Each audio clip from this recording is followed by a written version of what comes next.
Yo, what it is? We back. We back, y'all. It's been a slow weekend. You heard me. Sure, hit that like button. Make sure you subscribe to the channel if you're new. Hit the cash app. Hit the PayPal. Yeah, man. All that Umar Johnson shit.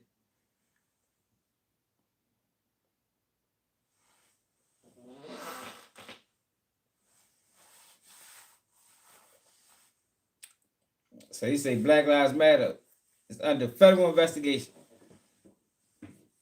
Y'all remember you couldn't even talk about Black Lives Matter, man. I remember on the internet, if you say anything wrong about Black Lives Matter, that shit was like a crime. What's up, G, man? You liable to get prosecuted. I'm trying to tell you. Charlene, what it is. And you liable to get prosecuted. You say something wrong about Black Lives Matter, man. But you're up there under investigation. And y'all know I've been one of the yeah, I seen that yesterday, Al. When I was one of the people, y'all, from the very beginning calling Black Lives Matter out. And I think I might have been one of the only people that looked like me. I think I might have been one of the only people that, was calling Black Lives Matter out when Black Lives Matter was trying to make it seem like, that they was here to not protect, but highlight what people like me was going through. You understand what I'm saying? Black Lives Matter created a narrative that their sole purpose and goal was to protect the black man. You understand? The black man that was getting pulled over unjustly or mistreated by police or, false charges put on him. That's the narrative that they ran. But that was never the case. And I noticed that shit very, very early on, y'all. That was never the case. I told y'all on numerous cases, when I start questioning Black Lives Matter, is when all these corporate dollars got behind them. Once corporate dollars get in the mix of things, shit ain't what it is no more. I don't give a fuck what movement. I don't give a fuck what movement it is, especially a black movement. Once corporate dollars get behind it, that shit ain't the same no more. And then I start looking at the rallies and the demographics of the rallies. And I'm like, I don't know about this, This don't look like us. You feel me? Then I seen that video in Philly that I talked about before, where they tried to go down to Philly and protest, and the people from Philly kicked them out. Like, man, y'all ain't coming out here burning down our motherfucking city. The black people, the neighborhood, the guys in Philly kicked them out. Then there was this thing in they did in DC too. I bet they did. They couldn't go nowhere where black people was. That's why their protest was in Minnesota. You understand what I'm saying? The biggest Black Lives Matter protest was in Minnesota, and it was another state. Hold on. The fuck? Shit ain't on like that. But when you looked at the demographics of those states, you realize that they had a very small black population. So the fact that they was demonstrating there, when you got cities like, or you got cities like New Orleans and Baltimore and Detroit and Washington D.C. They got a very large black population. So when I seen them demonstrating in Minnesota, I'm like, what the fuck is they doing in Minnesota? Like, why would they go to Minnesota when Minnesota has a very small black demographic? Didn't make sense. Didn't make sense. A lot of things just didn't make sense when it came down to Black Lives Matter, y'all. Then I realized, as time went past, I realized that, nothing is changing for black people. But what is changing is gay rights. You understand what I'm saying? What is changing and what has changed since Black Lives Matter became a thing is gay rights. I'm talking about that shit went from fucking here to there. They got everything they could ever imagine. And, salute to them. But what I didn't respect about Black Lives Matter is they used black people and black pain to push gay rights. That's what they did. And that's why I don't respect anybody that was a part of it. Not Steven Jackson, not my son, not anybody that came out of that motherfucking Black Lives Matter thing. I don't trust none of them people. None of them. None of them. It's nothing they can do for me to ever get back on their side. You understand what I'm saying? It's nothing they can do. Black Lives Matter was the biggest play ever ran on black people. Black Lives Matter was the biggest play ever ran on black people.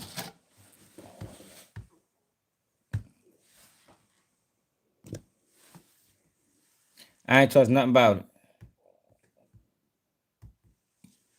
So, I just clicked on a few videos. We ready to check some of these motherfuckers out.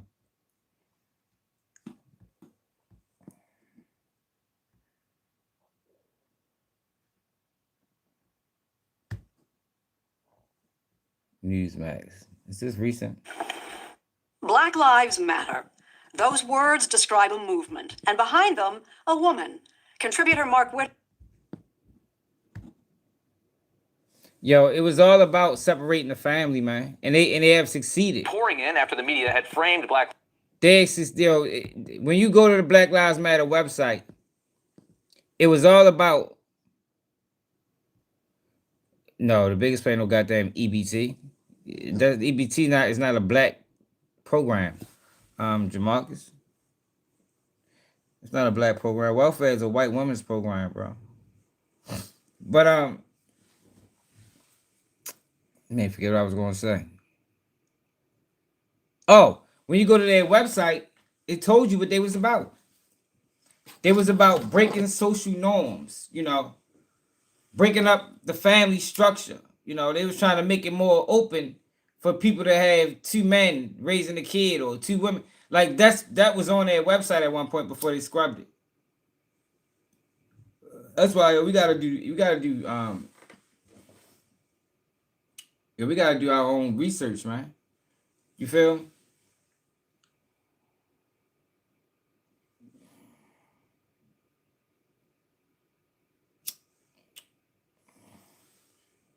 Rest in peace, Basie, man. Yeah, we gotta stop feeding into that shit, bro. With money pouring in after the media had framed Black Lives Matter as a heroic organization fighting for racial justice. Just listen to Jane Pauley on CBS Sunday Morning back in 2020. Black Lives Matter. Those words describe a movement, and behind them, a woman. Contributor Mark Whitaker introduces us to Alicia Garza. Big smile on her face. Simping for this ridiculous group. A puff piece would follow that glowing introduction where co-founder Alicia Garza told the story of what inspired her to start this nonprofit. Listen to this. A run-in with a police officer who found her smoking marijuana with a friend and let her off with only a warning. I was a kid who was doing things that kids do, and I was given a shot, but most black kids who were my age at that time are not given a shot. And guaranteed, if I had been a 17-year-old black girl in West Oakland caught with the same amount of marijuana, I would have spent not just the night, but I would have had a criminal record. This is how insane the country went in 2020. The founder of Black Lives Matter. Yo, where the fuck are these people? Like, how we haven't even seen them since. Yo, where's these three ladies that started Black Lives Matter? Three lesbian women. Yo, we haven't seen them since. Just like they didn't fucking vanish from the face of the earth. We ain't seen them before it, and we ain't seen them since it. You feel me? What's up, Beasley? Says that as a young black girl, she was given a break by a presumably white cop, and then decided to create a group like this devoted to ending policing as a response to it. A group that's responsible for more black death in this country than cops ever could be. Yeah, that shit don't even make sense. Her story behind the reason for that shit doesn't even make sense, yo. Listen to her story again, man. That shit sounds fucking crazy. So this is what you went through, and based off of that experience alone, You decided to start a group called Black Lives Matter. Man, get the fuck out of here, man. A run-in with a police officer who found her smoking marijuana with a friend and let her. This. A run-in with a police officer who found her smoking marijuana with a friend and let her off with only a warning. I was a kid who was doing things that kids do. And I was given a shot, but most black kids who were my age at that time are not given a shot. And guaranteed, if I had been a 17-year-old black girl in West Oakland caught with the same amount of marijuana, I would have spent not just the night, but I would have had a criminal record. This is how insane the country went in 2020. The founder of Black Lives Matter says that as a young black girl, she was given a break by a presumably white cop, and then decided to create a group like this devoted to ending policing as a response to it. A group that's responsible for more black death in this country than cops ever could be. Black on black crime skyrocketed in inner cities as BLM forced Democrat politicians to defund and no longer defend their own police forces. Remember when Democrats in Congress all put on the African garb and kneeled for Black Lives Matter? Yes. Yo, look, this is another thing. Yo, like, this was ridiculous, right? Hey, look at this shit. Like, yo, whenever stuff like this start going on, immediately red flag. Look, she got red on. That's probably why the fuck she got red on. Yo, this was an immediate red flag. Yo, when y'all seen this, y'all ain't think this was strange? Like, look at what the fuck is they doing. Get the fuck off your knees, man. Hey, yo, what the fuck? Hey, y'all don't remember this? Hey, yo, that was funny as shit. I might gotta pull this video up. After this. Hold up. I gotta see that again, yo. That's how stupid your country got 5 years ago, and it was all cultural Marxism, as the founders freely admitted. I think of a lot of things. The first thing I think is that we actually do have an ideological frame. Myself and Alicia in particular are trained organizers. We are trained Marxists. We are trained Marxists. Tells you everything, doesn't it? It was all a scam, and it is now under investigation. You know, everybody's reporting the same stories, the same spin. You turn the channel, it's always the same. But not us. We're different.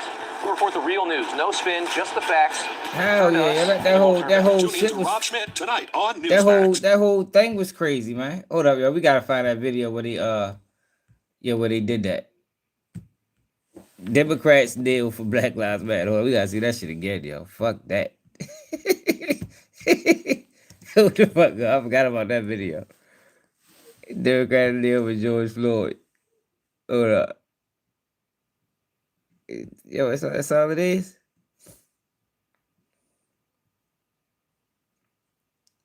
Yeah, this shit was crazy, yo.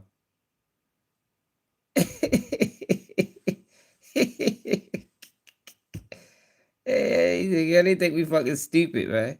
It just show you how stupid they think people is. We come today to pay our respects to the memory of George Floyd, Ahmaud Arbery, Yo, George Floyd was a and player, Breonna yo. Taylor. We come today, O God, to stand in solidarity That's not it. Hold with on. courageous Americans who are peacefully protesting against racial injustice across our nation. Nah, this ain't it, yo. Hold up, that ain't it. Yeah, come on, it gotta be a longer video than this. Where the whole video at? After introducing a police reform bill on Monday, congressional Democrats kneeled for 8 minutes and 46 seconds in memory of George Floyd, whose death at the hands of a police officer sparked worldwide protest. As well as kneeling, House Speaker Nancy Pelosi and Senate Minority Leader Chuck Schumer called for the passing of the bill, which would lead to the increased transparency and limit abuses by law enforcement. Calling the new bill a... This shit was disrespectful, right? Where the fuck is that video at? If they took this shit down, I want to see the whole 8 minutes. I ain't gonna lie. I want to watch the whole 8 minutes.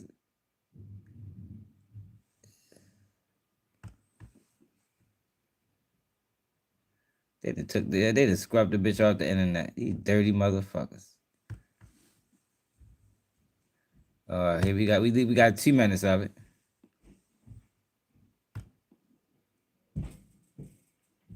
We gather in honor of those Americans and so many others. George Floyd, Breonna Taylor, Ahmaud Arbery, Botham Jean, Terrence Kuchar, Jordan Davis. George Floyd shouldn't have been the first name called. What the fuck? Oscar Grant, Philando Castile, Freddie Gray, Walter Scott, Tamir Rice, Michael Brown, Eric Garner, Trayvon Martin. Any other names members wish? Sean Bell. Jordan Davis. Freddie Gray. Yeah, all that shit is a play. Anyone else? Yo, like yo, people couldn't actually believe that these people cared. Like that was like it's just so fake and phony. Like, oh, you think she give a fuck about that? Any of these people? Like, really give a fuck about what's happened to any of them people? Man, fuck no, that shit don't affect them one way or another. Then once all the corporate dollars went behind it. Well, during the moment of silence, I'm sure that those who have been hurt by all of this won't mind if you shout out names then. For those who wish to, we will now kneel for our moment of silence. Yo, this is crazy, yo.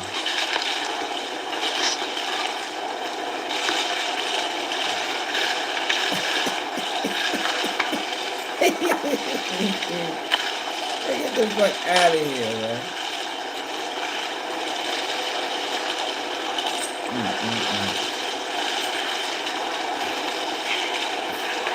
They want to deal for a moment of silence. All the bullshit black people have been through in this country. Now you want to kneel for a moment of silence. Man, get the fuck off your knees. Every single one of them.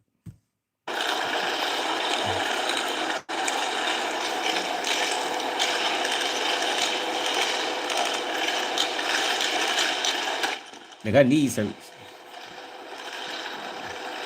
Probably can't get back up. What's up, Sharon?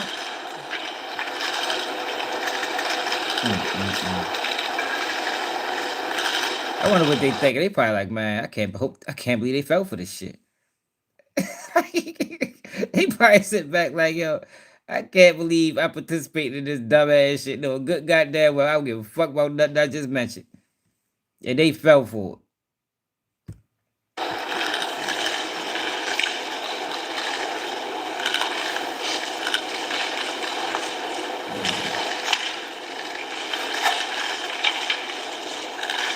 Yo, unbelievable, man. This is crazy. So let's see, yo. Let's see what the fuck going on with these motherfuckers.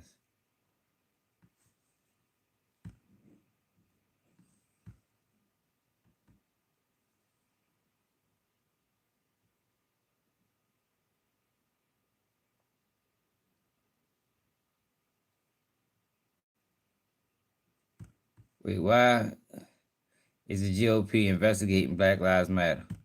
And this investigation started during the Biden administration. At least that's what they said.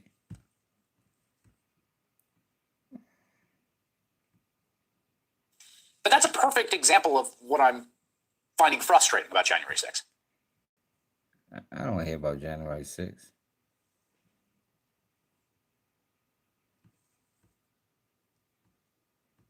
I need to call Xfinity, yo. Cause my internet supposed to be fucking top speed. This bitch is not. Attack on the Capitol, and there still has been zero comprehensive public accounting.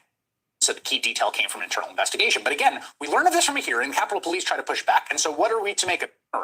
That's helpful information for the future, but it's not good enough. We still do not have an official TikTok of the events of that day, and we need it. Nearly 20 years ago in this country, very famous, happened on January 6th, to move forward. Congressman, where does this commission stand right now?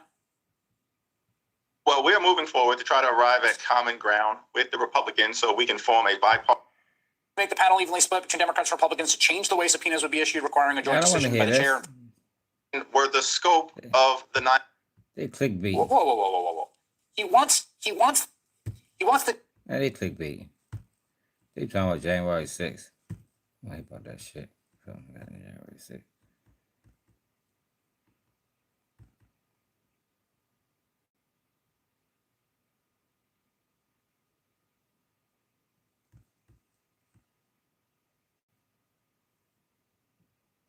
Yeah, they got $90 million in donations, y'all. 90 fucking million.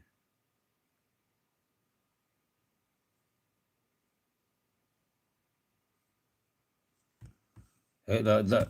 This is a former Black Lives Matter member, y'all. Check yo out. Check out this dude right here. You know, this. Look. On Under investigation for fraud. What was your check, reaction check when you read yo the headline out. from the No, AP? I mean, it was music to my ears. As someone that Yeah, fell for this- the lies of BLM for so long, this is how all of them looked. Like that's another thing. Like yo, like come on now. This is an obvious gay man. Like obvious. Like this was Black Lives Matter, y'all. I don't know why he up that bitch now. He got what he wanted. I'm telling you, they used Black Death to push gay rights. That's what they did. They did. That's why so many people got behind it. So many races, ethnic groups. I mean, so many corporations. They got behind it, yo, because the people that was funding it, they knew what it was about. I told y'all, yo, the way to get things done in America is, yo, you gotta get black people upset. I'm trying to tell you, you get black people upset, you can get anything pushed through. Because we gonna fight, we gonna do whatever needs to be done. But it just so happens that nothing ever gets done. You know, they rile black people up. Black people get angry. They go outside, protest, riot, loot, fight the police, do everything that they want us to do. Meanwhile, we don't get nothing on the back end. Meanwhile, we don't even know what the fuck we fighting for. That's what Black Lives Matter was. Yeah, some people, a lot of them was paid. A lot of them knew what was going on. But then you had some people that just was moving off emotions and just want to be a part of something that they thought was progressive and really got tricked. And they go out that bitch and they act a fool. You know, they riot, you know, because to be honest, black people have been done wrong in this country. You know what I'm saying? And if it was an organic, real movement that was really trying to create change, yo, that's something that you should want to be a part of. But this wasn't that. this was a design play. You understand? Man, they ain't do nothing. It wasn't designed for that. They ain't do nothing. But then you got this guy who is a motherfucking prototype Black Lives Matter supporter. Check yo out. They all got blonde hair, man. The fuck is this nigga doing? Yeah, George Floyd was a play too. George Floyd got his family got a whole bunch of money. His family got a whole bunch of money. I think Gloria Estefan donated some stock. They paying for his daughter free ride in college. That's why none of that made sense. So they ain't never done that before. George Floyd's daughter got a lot of perks from George Floyd's death. No, I ain't get shit from Black Lives Matter. Hell no, I ain't get shit from Black Lives Matter. I'm just talking about the whole thing, the whole firestorm around it was designed. It was all a play. And Xavier DeRosso is a former member of Black Lives Matter and joins us now. And Xavier, it's good to see you again. Under investigation for fraud. What was your reaction when you read the headline from the AP? I mean, it was music to my ears. As someone that fell for the lies of BLM for so long, I'm so happy to see that they're finally getting investigated and that the truth is coming to light. You know, this really should have happened years ago when Breonna Taylor's mother, Breonna Taylor being one of the most overexposed and exploited quote-unquote victims of police brutality, her own mother spoke out against the organization, saying that they raised millions of dollars on her daughter's name, image, and likeness, and never once did they help her nor the community. And that's the track record that BLM has. They go through, they destroy every single neighborhood that they touch, and then all the money that they raise, not a single dollar goes towards anything productive for any community. Did it start off, I mean, 2013, it's 12 years old. Did it start off with good intentions and turn into a scam, or was it a scam all along? It's hard to say. Originally, I thought maybe it just got corrupted, but in retrospect, when you see how shady these people have been since the I beginning. think it was a scam all along, man. First, I used to think it started off with good intentions. Yo, but these companies got behind it way too fast. Like, way too fast. I think that shit was a scam all the fucking long, man. I really do believe that it's always been a grift and that the grift just got overexposed right when they got the right opportunity to strike. They saw the opportunity with George Floyd and they took it and they ran with it. And the unfortunate reality is that even if every single dollar is returned to every donor who had good intentions, it doesn't fix the fact that we have irreparable damages to our society and that it created such a racial division, something that we hadn't seen in our country in decades. But now, white and black people against each other when everybody knew that racism was a dying issue. Yeah, absolutely. I thought Alicia Garza says when she was young, she got a break from a cop while... No, now, see, he's a dumbass. Talking about racism is a dying issue. They felt a W to put over here. That's what I'm saying. Like, even when they try to be real, you still got to pick through the nonsense. You know what I mean? Like, what the fuck is he? He don't even know what he's talking about. Smoking weed in a car, which when she was young, that was a really big deal. Weed wasn't always as, as accepted societally as it is today. But she says that getting the break from the cop is why she started BLM, which is basically is the same as saying that, I'm racist against a group of people because I've had great experiences with them. And that's why I have a problem with them, but I don't think other people have had great experiences. That's who benefited out of it. To be honest. And see, another thing that was misleading too, right? Is Black Lives Matter was so divisive. It had a certain group of white people not liking black people, but black people ain't have shit to do with us. This is white people running this organization. You understand? Like they just, it's sort of like the rapper. You understand? He's just the face. He's just the spokesman, but he's fully controlled. And that's how it is with these three women. They was just the face. Black people was the face, but that shit was not controlled by no motherfucking black people. If it was, they'd have done something for black people. Yeah, they disappeared. We ain't heard from them since. So now I don't like those people. I mean, what a ridiculous framing for why she started this group.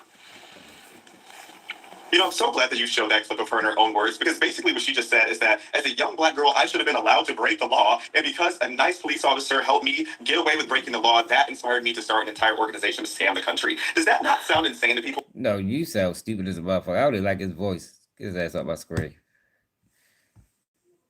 I just wanted to show y'all this is Black Lives Matter. I mean, he's a prototype advocate of Black Lives Matter. Like this bitch with blonde hair and shit. And a motherfucking sweet voice. He's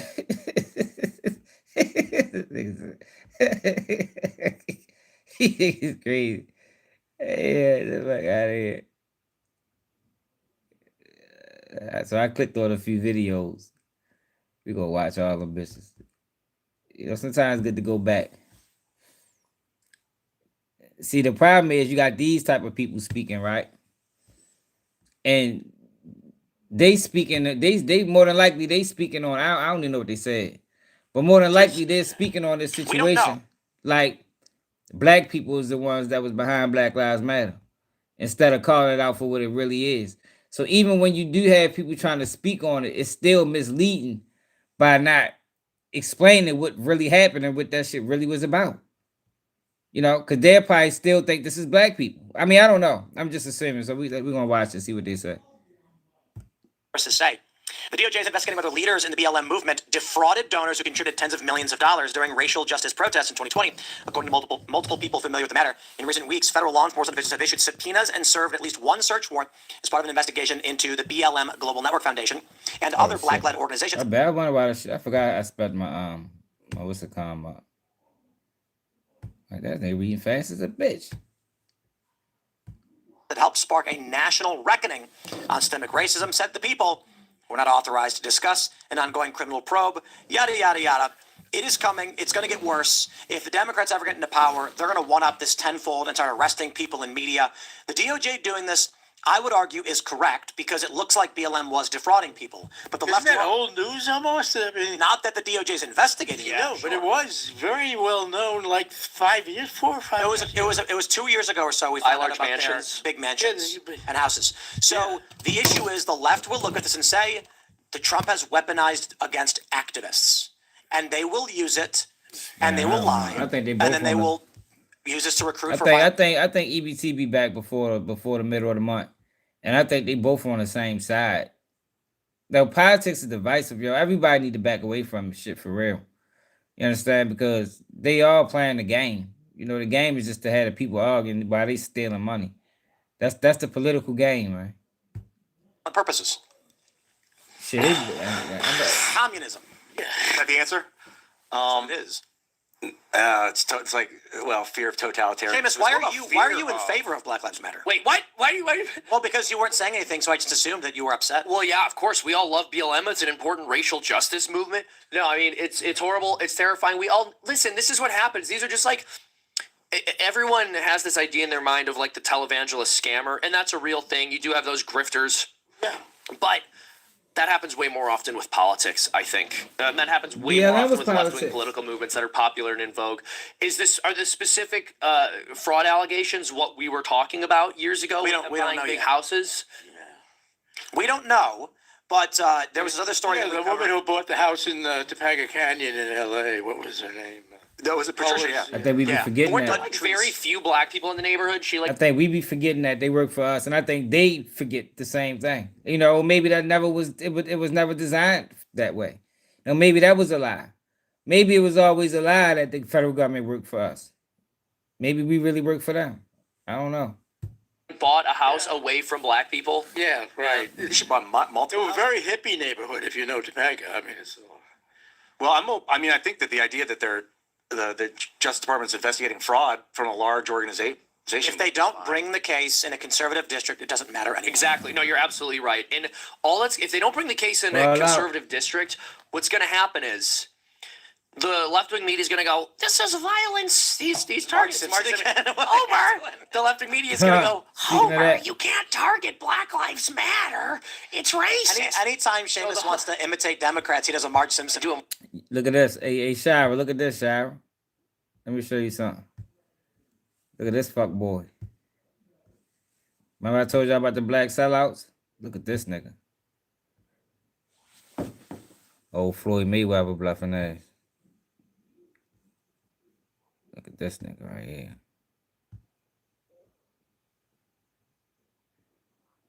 Check yo out.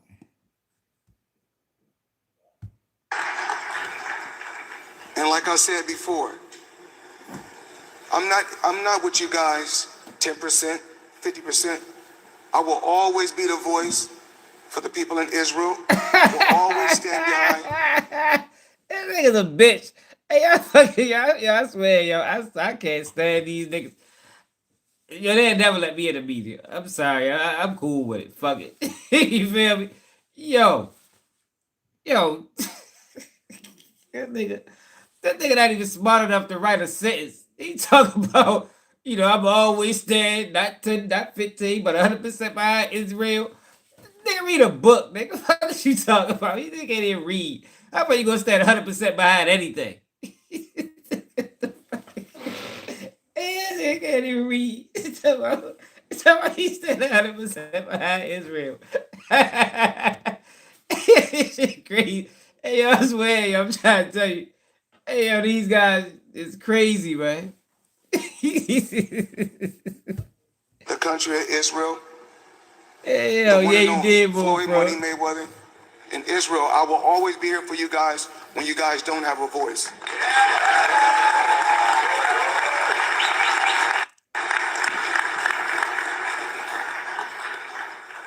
And like I said before, No, yo, we gotta find this whole speech. Hold on, we got a sidebar. Fuck that. We got to find that speech. I need to hear the whole thing. Floyd Mayweather speech on Israel. Fuck that. You got to watch this whole thing. Yeah, we gonna get some good laughs out of this. Yeah. Look.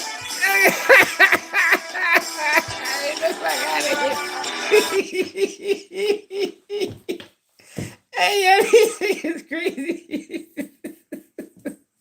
Yo, these niggas will take any dollar given to them. Yo, this shit is out of control, man. That's why I ain't fuck with yo, man. Look at you got they waving flags behind them. Like, look, we got a token Negro, y'all. we got one. Fucking stupid ass nigga. Look. Never having the time of his life.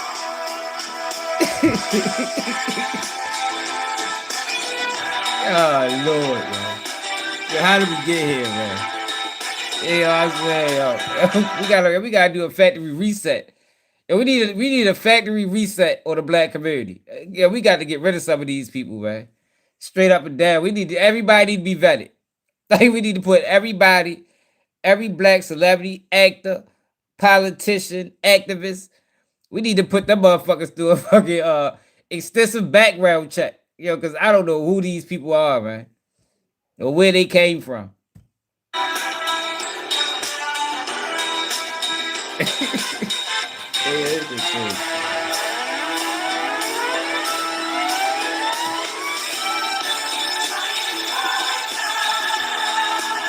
Yeah, they planted our face, man.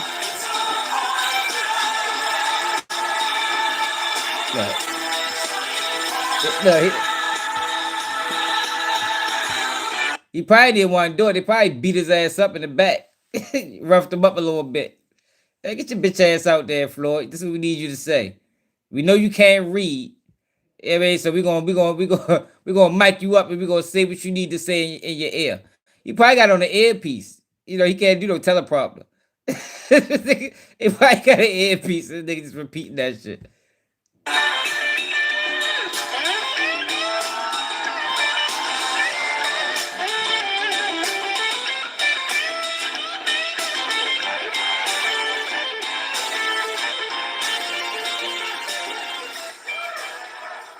Ladies and gentlemen, there are friends, there are supporters, then there is greatness. Tonight, we recognize a man who's discovered that the measure of What's greatness up, bro? is written not only in championship titles, gold, belts, or undefeated records, it's also written in courage, solidarity, and true friendship. Floyd Mayweather I shows wonder how much this money. They kind of probably getting there a greatness. couple $100 mil. I'd like to take you back for a moment to Dubai in November 2022. Then they probably gave him a couple hundred We mil or were there something. for a Floyd Mayweather exhibition match, and Champ turned to me and he said, "What you would give your son Jonah for his birthday gift?" It was the end of October. Jonah's birthday's in November, and then Jonah chimed in and said, "Champ, I would love it if you would come with me to Israel." And that was the beginning of the connection with Israel. Because you see, when Floyd I wonder if they helped him out when he was stuck in Dubai. Yeah, I mean, was he able to contact these people when Dubai was holding his ass hostage? I wonder how that worked out. Maybe that's how he got back. Maybe that was the deal. Yeah, man, we gonna get your bitch ass out of Dubai, man. But you gotta give us a motherfucking speech, bitch. Yeah, I swear, that's how they should talk to you. If they don't already talk to these type of people like that, that's how they need to talk to them. Like, all disrespect, call them bitches and slap them sometimes. Just doing real bad. That's what they deserve. They don't care. They taking the bag anyway. You know what I mean? You should better, when you taking the bag for any, just to push anything, disrespect should be warranted. It should be part of the deal. Yeah, we're gonna give you this money. You're gonna say what we need you to say, and we're gonna disrespect you at will. Your bitch ass better not say nothing. That's how I need to treat them niggas. When he shows up fully. That spirit did not change when Israel faced its darkest day. Immediately after Mike, October 7th, Floyd did not ask what should be done, but he filled his plane with emergency supplies, private equipment, protective equipment and gear for the soldiers, and he made sure it got there fast. They might as well give him a little, what's it called? Why he ain't got one of them joints on the top of his head? What the fuck them bitches called? They might as well get you one. I wish I could draw one on his head. So he could fit in. As a matter of fact, when the insurance company notified him that they would not cover the plane because Israel was at war, Floyd had a 30-second discussion with Jonah.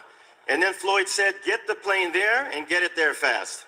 A yarmulke. That's what you need. Make that boy a yarmulke, man. Not long after that, he came himself, not once, but several times. Each visit during the war was another reminder that he does not just talk about loyalty, he lives it. Why ain't he from Detroit? Like, goddamn, I think you already over Israel with it. Like, I think Detroit would love that type of assistance, Floyd. I think your hometown would love that. The fuck, bitch ass nigga. We saw Floyd at Tel HaShomer Hospital, speaking with every single soldier who had lost limbs, looking them in the eye, telling them that some of the greatest fights of his life took place outside of the ring. Oh yeah, let us know. Give us He a did fight. not rush for a moment. He made each hero feel like the champion. Eli Bear, you hosted him at Hatzalah headquarters. He donated to the military? And he met with volunteers, heroes who saved lives every single day. He visited a military base to give encouragement to the heroes putting their lives on the line. They set up a boxing ring, and he climbed into the ring with soldiers, not for cameras, not for publicity, simply to raise their spirits.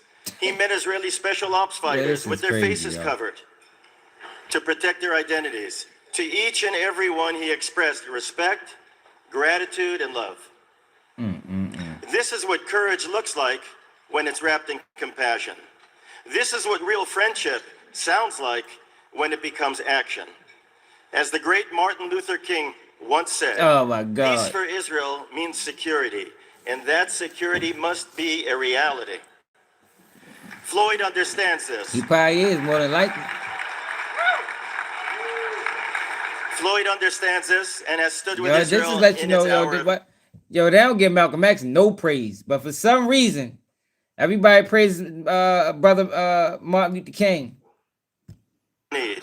He has stood with the Jewish people when too many other celebrities and political leaders found excuses to look away. Even worse than that, we've seen politicians who claim to look out for us, but the facts on the ground are different. Have you ever heard the term Shomer Israel?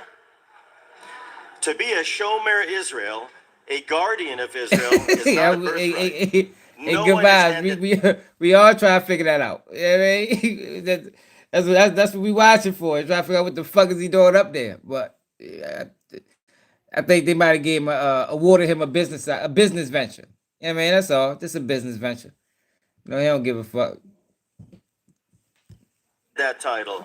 You earn it He through probably action, did convert. through sacrifice, through standing up when tested. Yeah, Floyd this is Mayweather crazy. is the real Shomer Israel.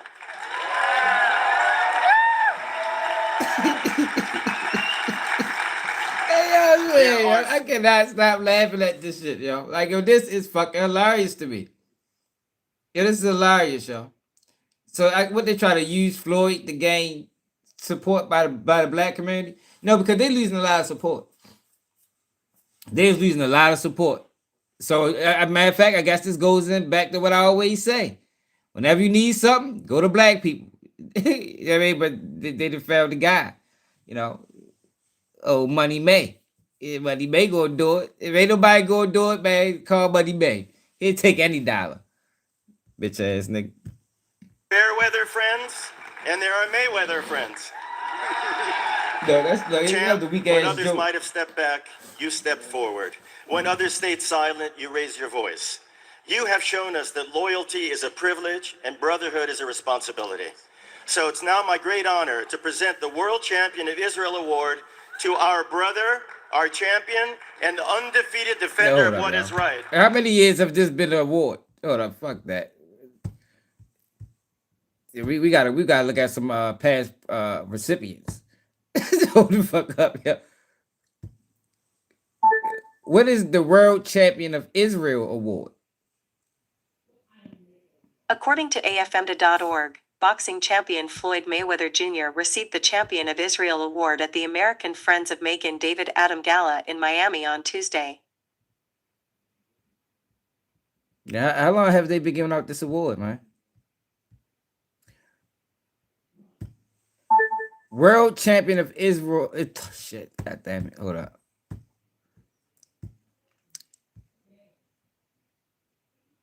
I guess he's the first. You know, first and only.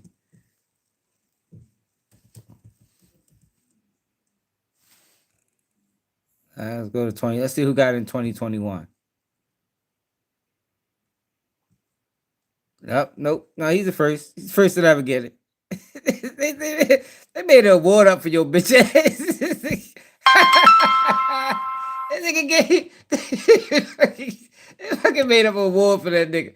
Hey, since you so much of a bitch, you know, we just feel bad that you're not really getting nothing out of the deal. Let's give this bitch ass an award. It's a fucking World Champion of Israel Award. This shit crazy. You have been the greatest friend to Israel and the Right, Jewish right. people. Yeah, and he's standing there like this is the best day of his life. like you can't believe it. Yeah, I'm surprised. Yo, he better not cry. Yo, I swear to God. Yo, he better not have cried. He better not shed no tear or none of that shit. They gave that nigga a participation award. And that's all it is, y'all. It's just a participation award. You know, they give them out at their leisure. Somebody else might get one tomorrow. Depends. You know, depends on the circumstances. Ladies and gentlemen, please join me in celebrating the World Champion of Israel Award to Floyd Mayweather. Hey, yo, the first annual World Champion of Israel Award, yo. Floyd Mayweather. You can at least gave him a belt. No trophy? Look at that nigga. Look at that nigga. Look at that nigga $500 robe. Get that nigga fucking. Yeah. They get that nigga $500 robe. God damn, where the trophy at? Yeah, they get him at a belt. You know, decked out with some diamonds or something. You know what I mean? They gave you a bathrobe. This bitch ass nigga.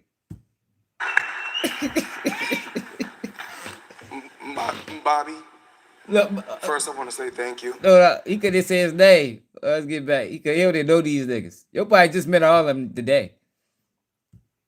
You don't know these niggas, y'all.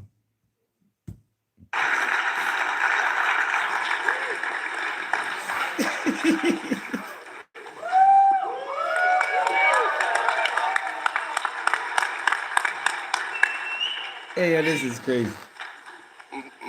Bobby, No, he's first I stuttering. want to say Yeah, thank you. they beat him up first, y'all. You've been nothing but a father-like figure. Look, I told you got an earpiece in. Hold up. We gotta look at the other ear. Did he ever show us that other ear? They got an earpiece in, man. Bobby, They be like, bitch, his name Bobby. Bitch, say it right. That's how they talking to him with the earpiece. And look, I need you to say that he's like a father to you. We know you got a father, but fuck him. We ain't talking about him right now. I need you to say that he's like a father to you. He just met these guys last week. He don't know these niggas for real. first I want to say thank you. But he trying to be You've in been nothing trouble. but a father-like figure. Look, A gentleman. look at him. He better not fuck up. I fucking mean it. He fucks up, we stripping him of the robe. Look how he looking at him. You say the wrong thing, we gonna strip this robe off you so motherfucking fast, bitch. You'll never be allowed to come back. A big brother and a special person. Jonah.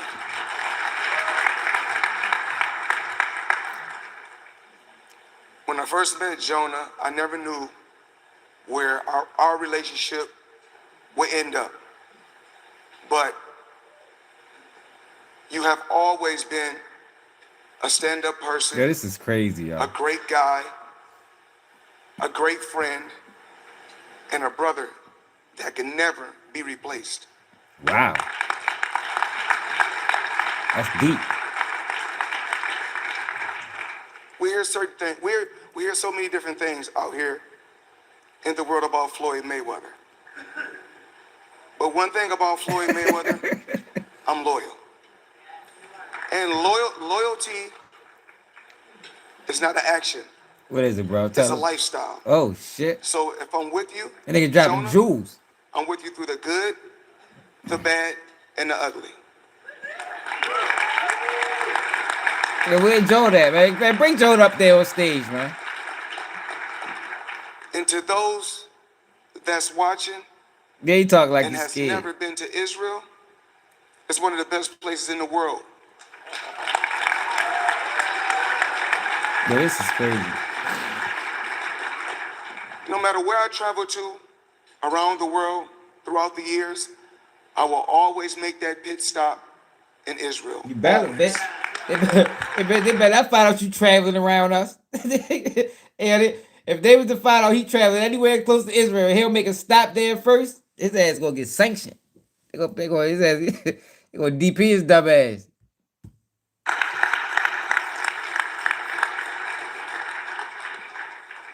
And like I said before, I'm not with you guys 10%, 50%. You already know. I will always be the voice for the people in Israel. I will always stand behind the country of Israel. the one and only Floyd Money Mayweather. In Israel, I will always be here for you guys when you guys don't have a voice. He could be the last man standing. Yo, if the whole world turned their back on Israel, Floyd Mayweather could be the only one that was like, man, nah, fuck that. Nope. Straight up. I'm over this bitch. I'm rocking with them till the wheels fall off. And look, I ain't got no problem with Israel. I got a problem with this nigga. You feel me? So let's make sure we clarify that. Like, whatever Israel got going on, salute to them. But he's a bitch. He don't, I don't know what the fuck he's doing. Like, he don't belong there. And what we keep hearing is, why, Floyd? Why? Why? Well, my best friend is Jewish. This is my brother. And if you have a problem with him, you have a problem with me. He ain't kind of like that with 50. Or Javante Davis. So, no matter what it is, when you call on me, I'm there for you guys. Always. I don't care. Social media, I'm gonna go out there, I'm gonna be a voice, I'm gonna be the voice, I'm gonna speak, I'm gonna stand strong, and no matter what I go through, no matter how much backlash I get, I live my life for me. Charles, I don't know, yo. Which one, for Jonah? That's his handler? Honor Okay. to your family, to your queen, to your children. You guys have been nothing but unbelievable to me and to my family. I will always be there for you. I will always be there for your country, and I will always stand strong for your country. And I just want to say thank you to everybody in this room. You guys are truly, truly, truly.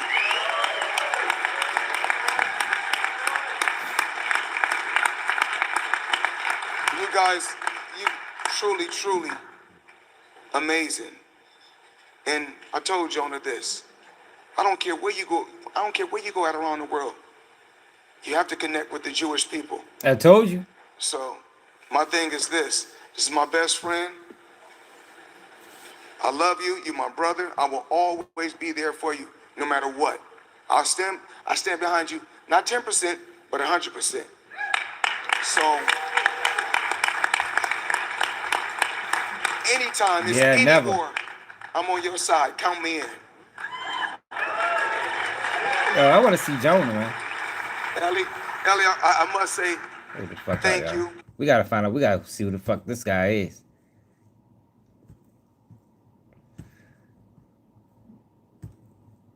Floyd Mayweather's best friend, Jonah.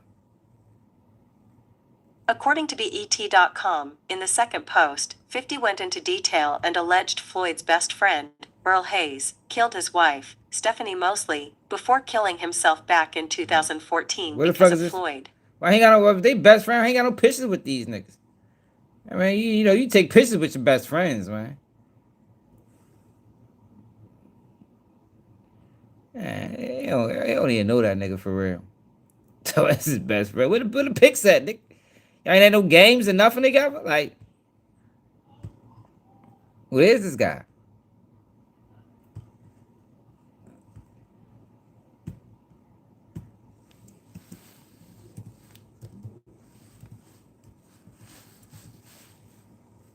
Hey, they don't know that nigga, man. That's not his best friend, y'all. This nigga lying. He don't know you for real.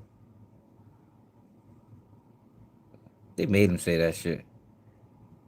How is that your best friend and you ain't got no pictures with him? Gotta be something like that. You know, I've been to Israel, 9 to 10 times. What?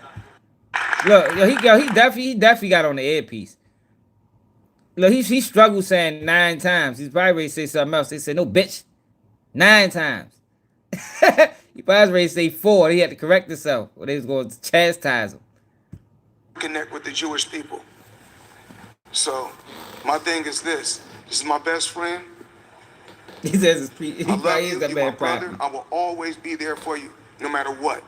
I stand behind you, not 10%, but 100%. So anytime it's any war, I'm on your side. Count me in. Wow, yo, if that's his best friend, yo. If yo, hold on, yo. We got to fix this shit. Hold the fuck up, yo. If that's his best friend, right? And he up that bitch getting the first ever World Champion of Israel award. You know, the first ever, yo. It might be the last. You know, this might be the first and last World Champion of Israel award. Yo, once you share the stage, that's your best friend. You're supposed to share the stage with him, yo. Like, why is his best friend in the motherfucking shadows? Like, get on the stage, man. Bring Jordan up that bitch, man. Celebrate. You know what I mean? This accomplishment. This is the first and last ever World Champion of Israel award. I must say thank you. You know, I've been to Israel, 9 to 10 times. Look, I told you, look, you see how you started? I've been to Israel. They said 9, bitch. 9. N-I-N-E. He probably spelled it for us there. That's why he got confused. Ellie, I must say thank you. Sleep fucker. I've been to Israel, 9 to 10 times. Look, he's ready to say, I don't know how many times. Since October 7th. He's ready to say, I don't know how many times. They said, no, bitch. Come on, Floyd. Your life is on the line here. We already told you 17 times. Say 9. He's ready to say how many times. Hold on, let's go again. Ellie, I must say thank you. You know, I've been to Israel, 9 to 10 times. Since October 7th. Look, they gave a to script. Come back. I will continue to help you and help the country. Look, you heard him? 9 times. No, Floyd. Since October 7th. Come on, get it right. Get it right. 9 times ain't enough. You've been in the spotlight for 30 years. You know what I mean? we got to put a date on this. Let's go back again, yo.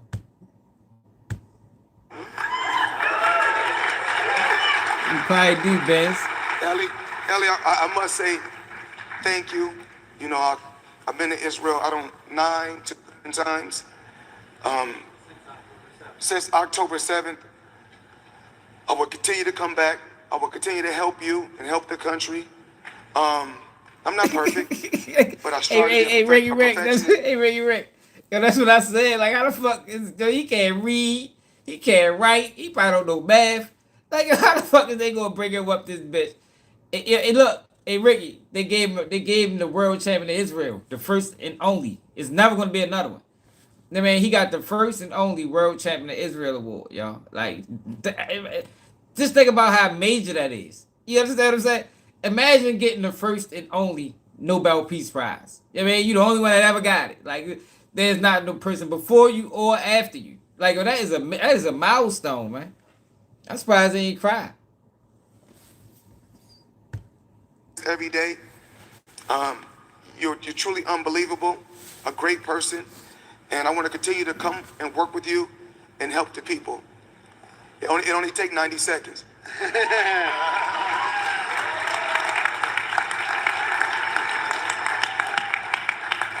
Yeah, I don't know, man. What's up, Dial Up? This is just the beginning. It's like a participation award, bro. I mean, we still have a long road. The next generation, the next Jewish kids that's coming along, push them to be great. And Yo, what we need to tell the next generation, we need them to be more positive. We need to love one another, stand behind one another, and continue to build the country and be the best that we can be. Yo, this shit is crazy, yo. Yo, this is amazing. Hey, yo, I ain't gonna lie, yo. That shit was crazy. Yo, he did have a suit. Yo, look, see, Rick, yo, you must just came in. He had a suit. Look, they crowned him the World Champion of Israel. Let me take it back when they crowned him. Hold up. You know, they gave him a bathrobe. Yeah, man. Hold up. People. So it's now my great honor to present the World Champion of Israel Award to our brother, our champion, and the undefeated defender of what is right, You have been the greatest friend to Israel and the Jewish people. Ladies and gentlemen, please join me in celebrating the World Champion of Israel Award to Floyd Mayweather. Yo, clap it up for Floyd Mayweather, y'all. Clap it up, y'all. Look, check them out. Look, they didn't even get it right. This shit all wrinkled, this shit. Like, come on, yo, at least ice my man out. You feel me? I mean, give him a belt to wrap around it. Yeah, this nigga crazy. Yeah.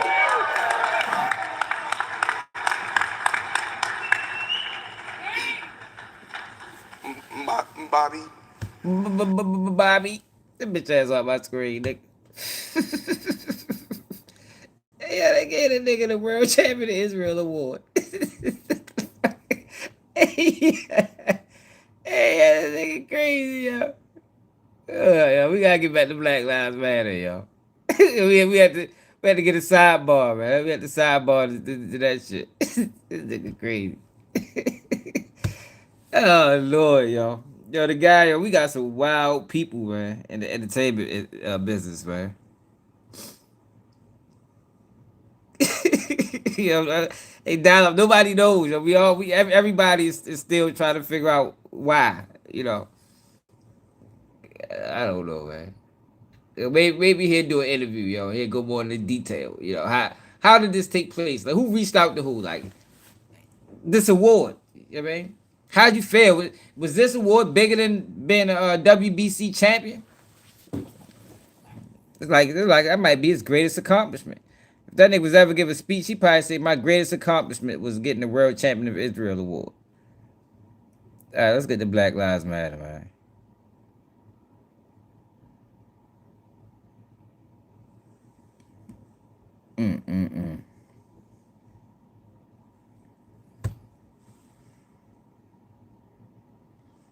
Damn, that was funny.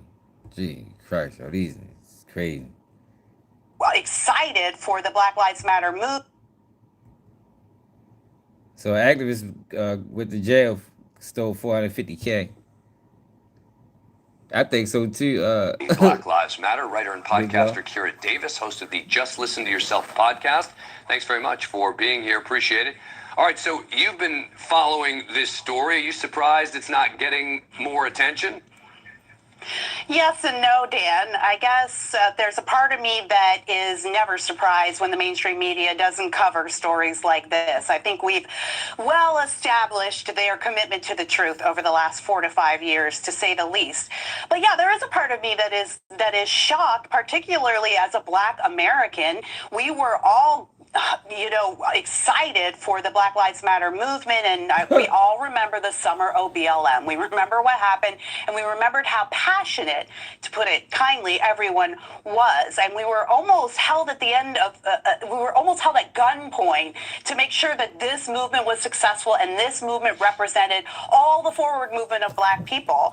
And considering where it's ended up, this should be a huge story. Isn't the humiliation and the extortion of Black Americans a big story, particularly to the left-wing media? It's stunning how quickly this has disappeared, but I think it says a lot about what the movement was really about. Well, let me ask you this. You've been following Black Lives Matter more broadly. They've had a lot of issues as of late. Yeah, absolutely. Not as of late. From the start, $1 billion, Dan, they don't know where it is. There's an umbrella organization. There's the national organization, that's Black Lives Matter. And then this organization that Mr. Page was convicted of defrauding is a local organization. So the umbrella organization gets all of those big donations, the ones you see from the NBA and big corporations, and then they're tasked with disseminating it to these local organizations. So you have systemic corruption at the top with the president of BLM, Patrisse Cullors, 4 years ago. She was called out for buying mansions. I think she's up to 4. She has 1 in Los Angeles, 1 in the Atlanta area, 1 in New Hampshire, and 1 in Toronto, Canada. So where is all this money going? There's no accountability, and there hasn't been from the start. Everybody was so happy to feel good, and no one asked is anyone doing any good? And I think we know the answer to that, Dan, because if I look around, black person I in see my black fucking- Americans like Look. myself complaining about how bad things are in Yo, this it's very country. few black people that was at the Black Lives Matter protest. Very few black people. Just man. as much as they were complaining 4 or 5 years ago. So clearly Look, they've made absolutely ain't none no of them black. difference unless you happen to be the president of one of these groups, and then He ain't I black. guess your pocketbook has had a huge difference. Kira Davis, thank you very Man, hell yeah. Any man, they rather me play all black people with this shit. Not even black people, because I don't even think it was black people that supported this shit. Basically. So here is Patrisse Cullors, she's the co-founder of Black Lives Matter, basically saying who she really is. It's got 5. I also think that it might, I think of a lot of things. The first thing I think is that we actually do have an ideological frame. Myself and Alicia in particular are trained organizers. We are trained Marxists. We are Yeah, hell yeah. super versed on sort of ideological theories. And I think that what we really try to do is build a movement that could be utilized by many, many Black folk. So what she's really saying is we are going to utilize, she says that this Marxism is going to be utilized by many black folk. What she really means is we are going to utilize black folk for this movement because that's what it they has did. been nowhere shown that Marxism helps anybody anywhere. And this is the thing about people tearing down statues of George Washington, which is happened here in Hollywood, tearing down statues of Ulysses. I don't want to hear from him, because his ass probably misled too. I just want to see what the fuck she had to say. That was something I clicked on. So they only had one board member.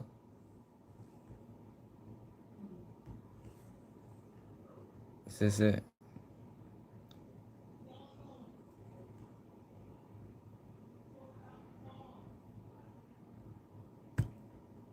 The Justice Department now investigating whether leaders of the Black Lives Matter movement defrauded people who donated tens of millions of dollars It was the gay rights during the movement. 2020 protests. Subpoenas and at least one search warrant have reportedly been issued in recent weeks as part of the probe. It's not clear if the investigation will result in criminal charges. The Black Lives Matter Global Network Foundation says it took in over $90 million in donations in the wake of George Floyd's death. That's a lot of fucking money, man. I think that's where Dr. Umar Johnson got his mentality from. I think Umar Johnson's part of Black Lives Matter. You know, a branch. You know, the adverse to it. Maybe it's this video. I know there's just a few, but some of them that come to mind. Where's the money?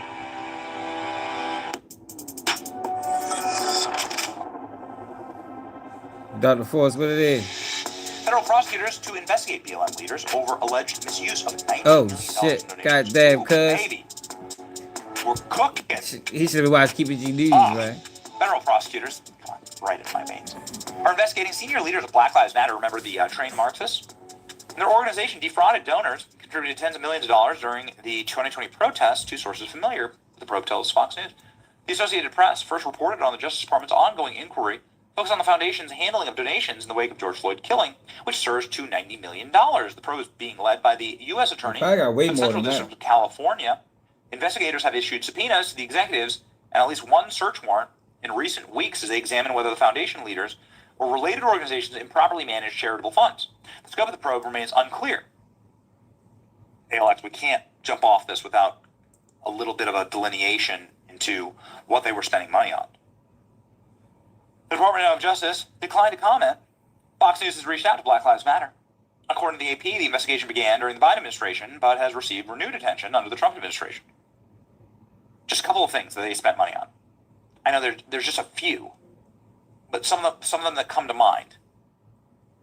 Patrisse Cullors, who is the Marxist in charge of Black Lives Matter, She was paying her brothers, who has no background in security, her cousins, something like that, her sister's husbands, or whatever, like to go be her security guards. They bought multiple mansions. Candace Owens went to one. It's really funny, actually. It's an absolute legendary bit by Candace going to the BLM mansion. The top 5 biggest expenditures by BLM leaders. Let's go. ALX getting beat by Grok. Are we witnessing one of the AI takeovers of a job? Let's get to the AI point, taking bitch. a job. What you talking about? Corny ass. Luxury mansion. Interesting. Let's read more. A Toronto Arts Center, $6.3 million, a luxury property in Toronto purchased with donations intended as an arts center, but actually just high-end real estate investment with minimal programmatic use. Uh-oh. You know how it works. You have to actually spend these things on your mission. She's spending millions of dollars. Okay. Consulting fees to Boyer's Consulting Firm. Look at that. Boyer's Consulting Firm. Payments, operational support, staffing, and fundraising for the fiscal year to a firm owned by BLM. Board member. Would you look at that? That's how it always goes. And paying itself. Keep going. Security services contracted security services monitoring the California mansion, awarded to a firm run by a relative of the leader, Patrisse Cullors' brother. I was right. Elephant never forgets. Topanga Canyon compound, a 2,300 square foot home with a guest house, an upscale LA area purchased. Scrutiny over the leader's finances. Man, they're buying so many homes. Sell some dope. With their nonprofit. They're buying lots of mansions with their nonprofit. If you live in the trailer park, go sell some crack. Sam Hyde. Some money on that bitch.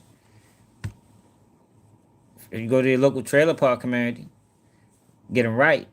I'm trying to tell you, change your life. How are they going to explain that one? Everybody else doing it.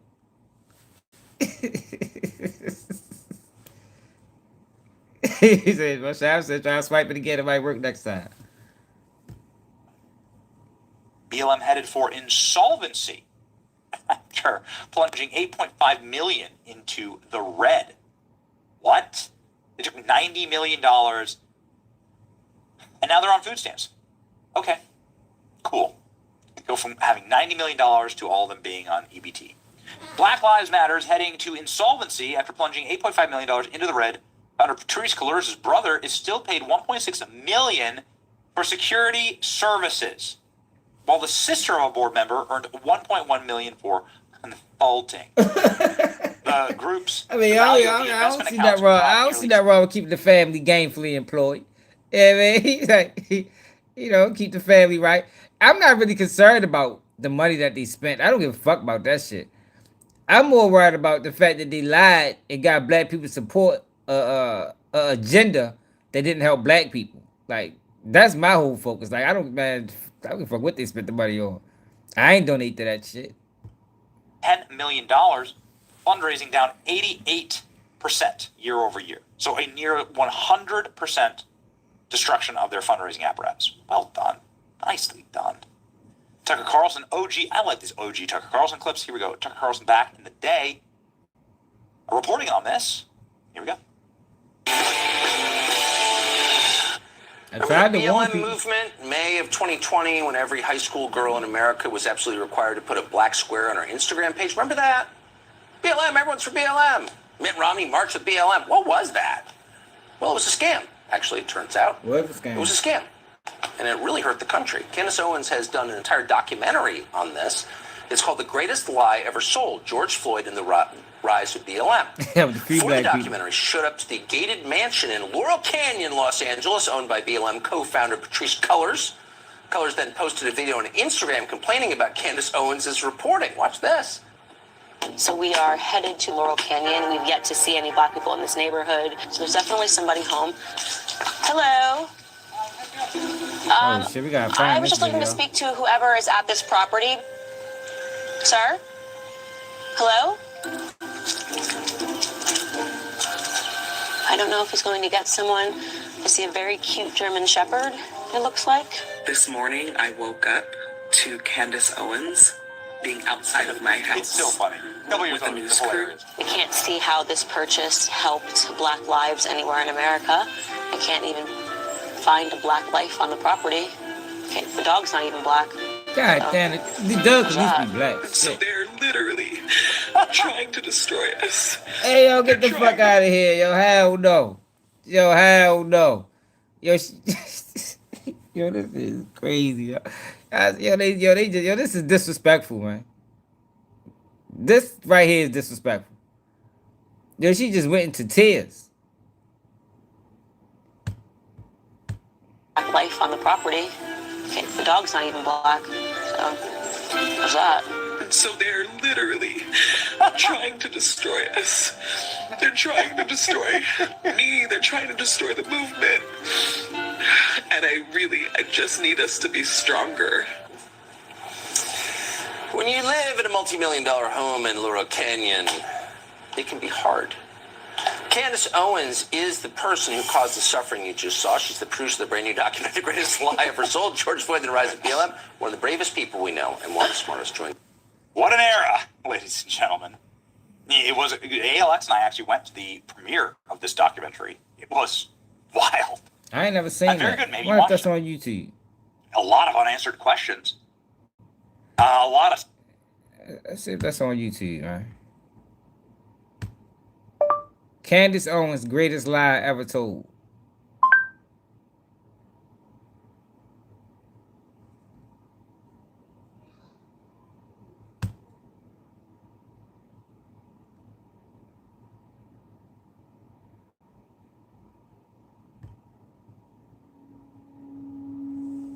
Marking, 5, take 1. This was the second time he exhibited that behavior, 11 months earlier. I've never been so hurt inside. Mike's not you want to see him? And even as I'm speaking to you right now, it's starting to come back. This is an autonomous zone. 23 out of 24 hours in a cell.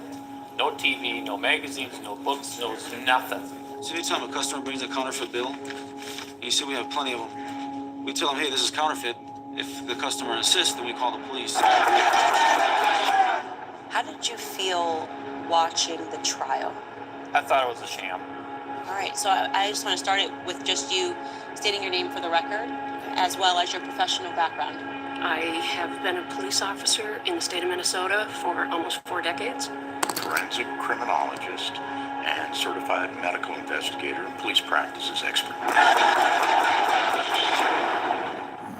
There's some good moments here. It's like we lived together almost, I guess, it was about 4.5 years, almost 5 years. So you guys, in many ways, were some of the people that were the closest to him. And I don't remember seeing your faces on the news or anybody talking to you. So I guess let's just start with that. You guys knew him best. So who was George Floyd? She's right. We haven't told our side of the story. Maybe it's time for us to tell our story, you know? Oh man, they ain't even got the movie on. That was a fucking trailer. Fucking bitch. They just tricked us. Gotta probably pay for that shit. Damn, y'all. We gotta try to get that. It's probably, well, we probably can't watch it. That shit probably copyrighted. God damn it. They tricked us with the bullshit.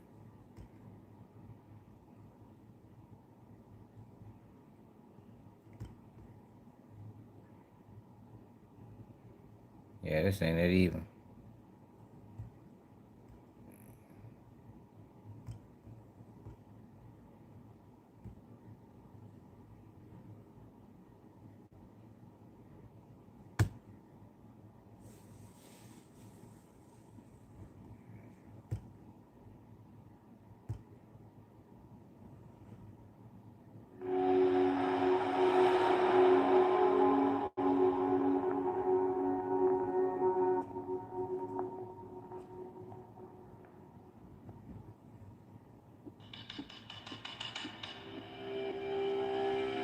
This shit right here.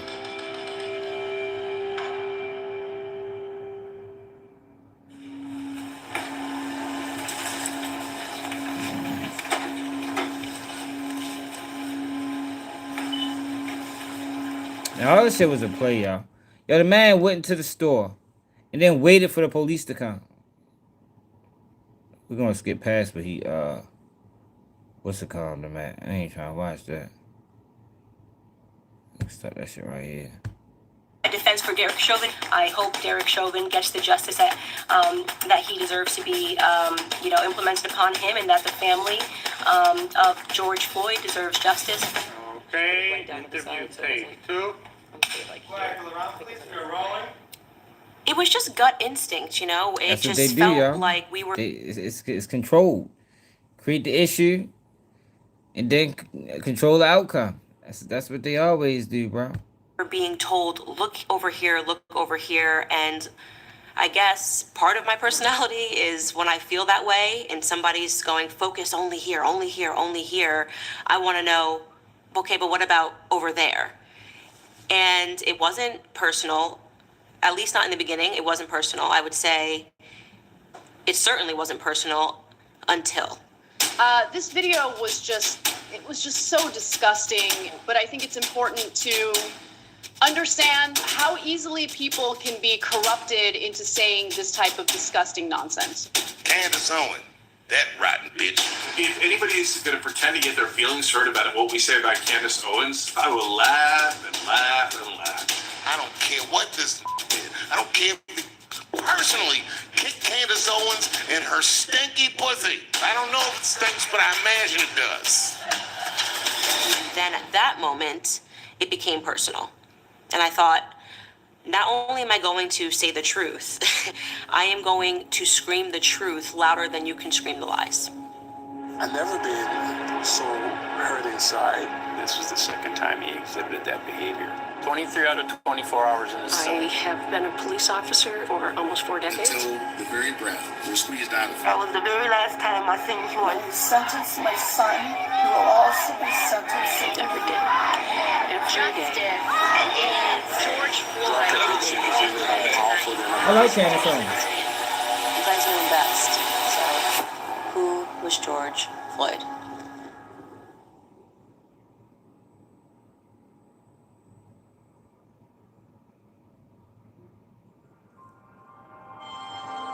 Outside this grocery store is now home for a memorial. We protest peacefully, kind of just helping each other out and rallying together as a community. We need to stand together with each other. We're here to serve justice for injustice. Say his name. George Floyd. Say his name. George Floyd. Breaking news in South Minneapolis. The situation has become dangerous. Individual breaching the gate at the 3rd precinct, getting close to blocking the fence. Was anyone copying that?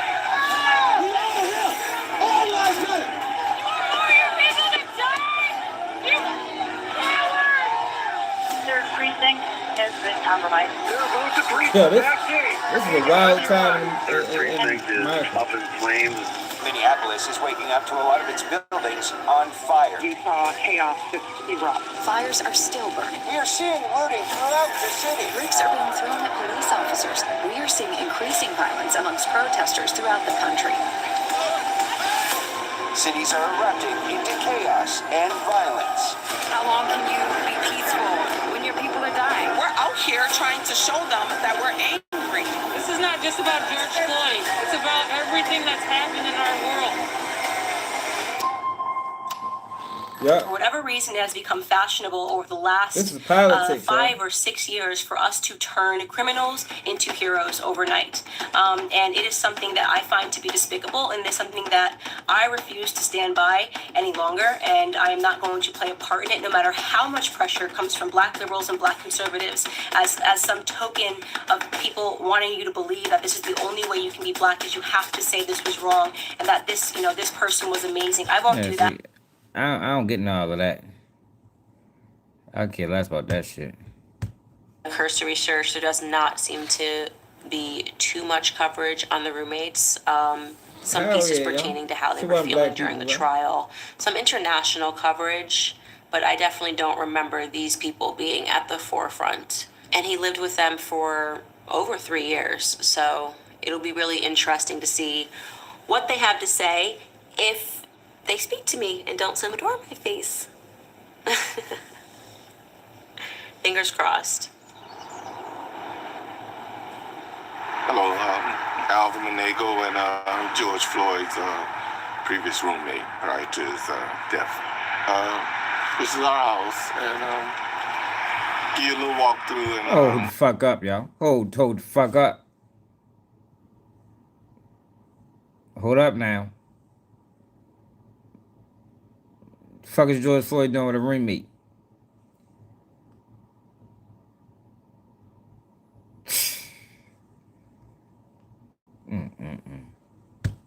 Tell you a little bit about our relationship, me and Floyd.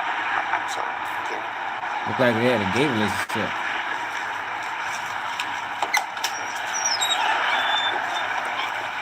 So we still keep his name on the mailbox, just still gets mail occasionally.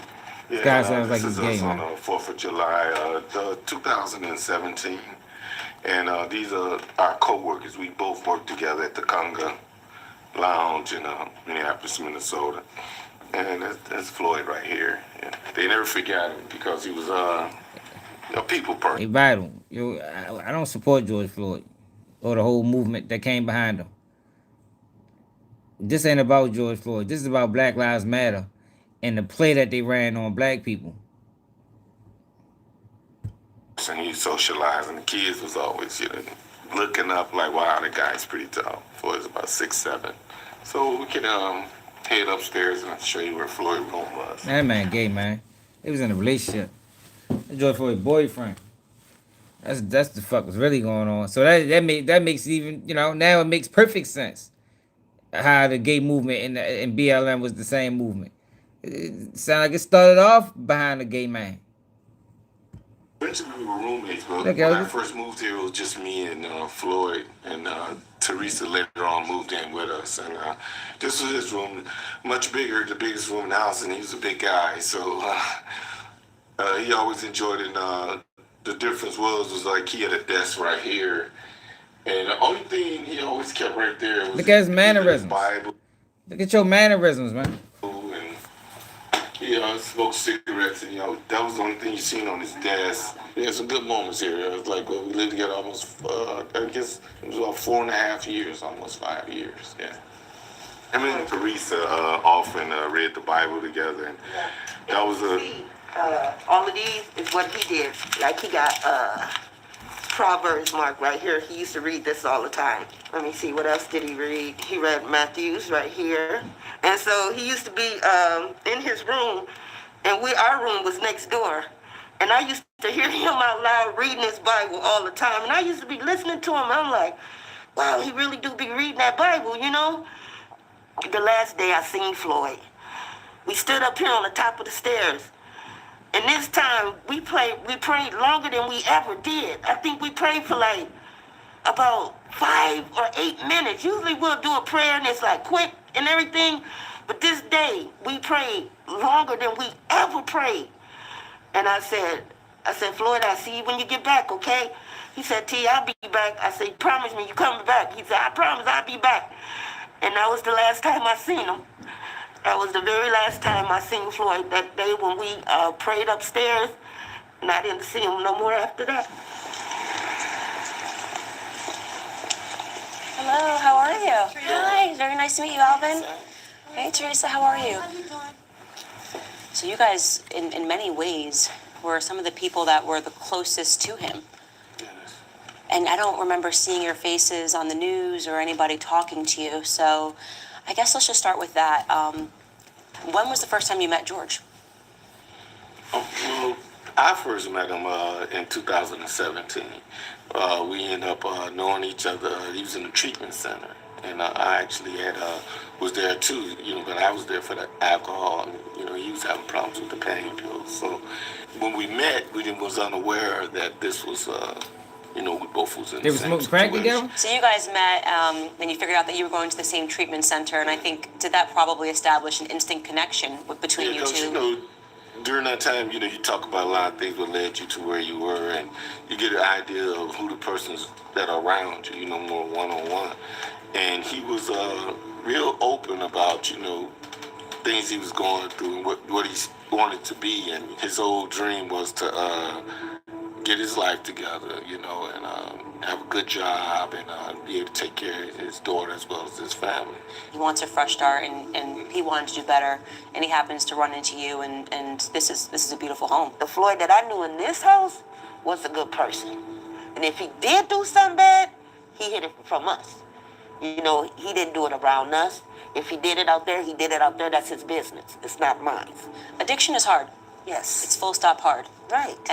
But family is different. It's a different part of them, and so the struggles that they're maybe facing out on the street is just not something that they ever want to bring to their doormat, And that was Floyd. I mean, if he did have addiction out there, he left it in the streets. He never brought it home. Sometimes a little urge to get something stronger to kill the pain, took over, but he always fought against that. He was talking to me. He said, T. He said, I do whatever the police tells me to do. He said, because they looking to kill a big brother like me. Yeah. He said that out of his own words. He said, because a big end like me, he said, they looking to kill a big brother like me. And sure enough, that's what happened. It was kind of eerie when that happened. Weeks and stuff later, that was one of his it happened. So I know it was a play. One of his That's interesting though, because what They you're told saying him is that. so that night he did whatever he was supposed to, whatever they told him to do, because he knew He that know not that they was complying could intimidated end by really him bad. because he was so big. And I'm sure that officer probably know who he is that ran his life. They Yeah. So it was a play, man. Do you think that if he had complied, because I'm sure you guys have seen the full tape by He now, could be lying. right? And you must be thinking, woulda, coulda, shoulda. If he had had that mentality going into it, let me just do what they're saying, and because it's just such an escalation when you see the full tape of, yeah, he's not, maybe because he's not feeling too good, but yeah, and then he's like, put me on the ground, when he says, put me on the ground, and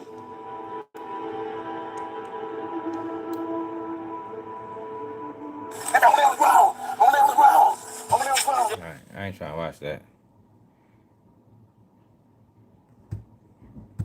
just his face or saying you had some association with him could have gotten, garnered a lot of people money. Do you think that people took advantage of him? It's like they use it as what you say, a way of funding whatever they motivation was. And then at sometimes when I went to the George Floyd Memorial, it was different individuals going around there saying donations for this, for Floyd, for this, and yeah. You didn't know where they was coming from. You got a little metal box, and I don't know who you are. Where is this going?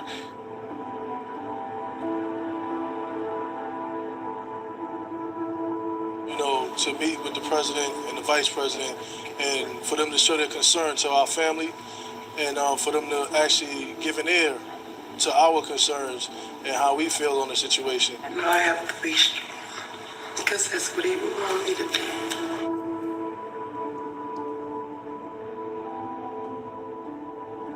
I ain't never met a sister. I ain't never met a brother. Damn. None of them ever came here.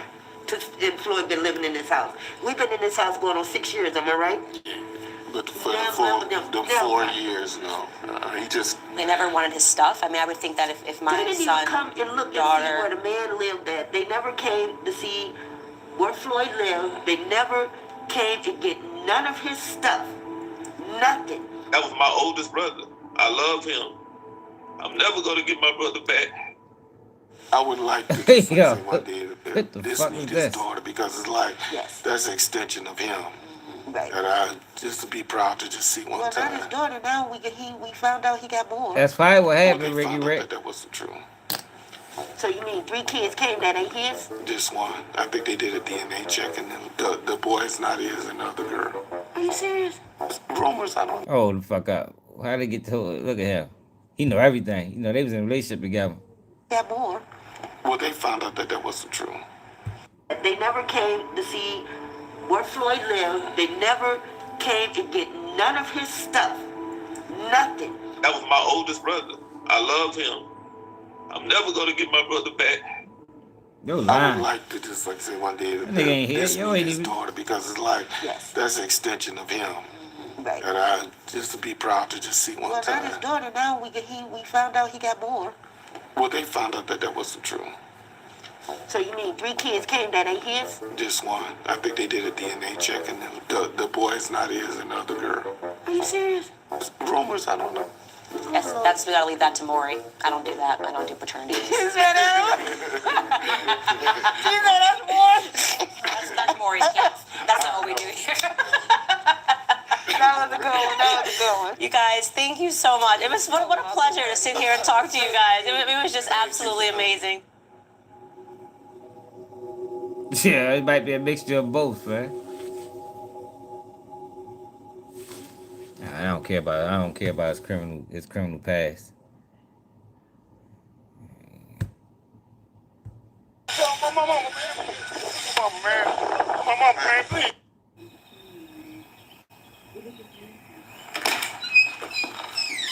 Literally nothing. Like, I mean, my heart breaks for her, obviously. Both had pet names for each other. Yeah. And what were you saved in his phone as? Mama. What's crazy in the retrospect is to realize that everybody reacted. Nobody knew who George Floyd was, but also nobody knew who Derek Chauvin was.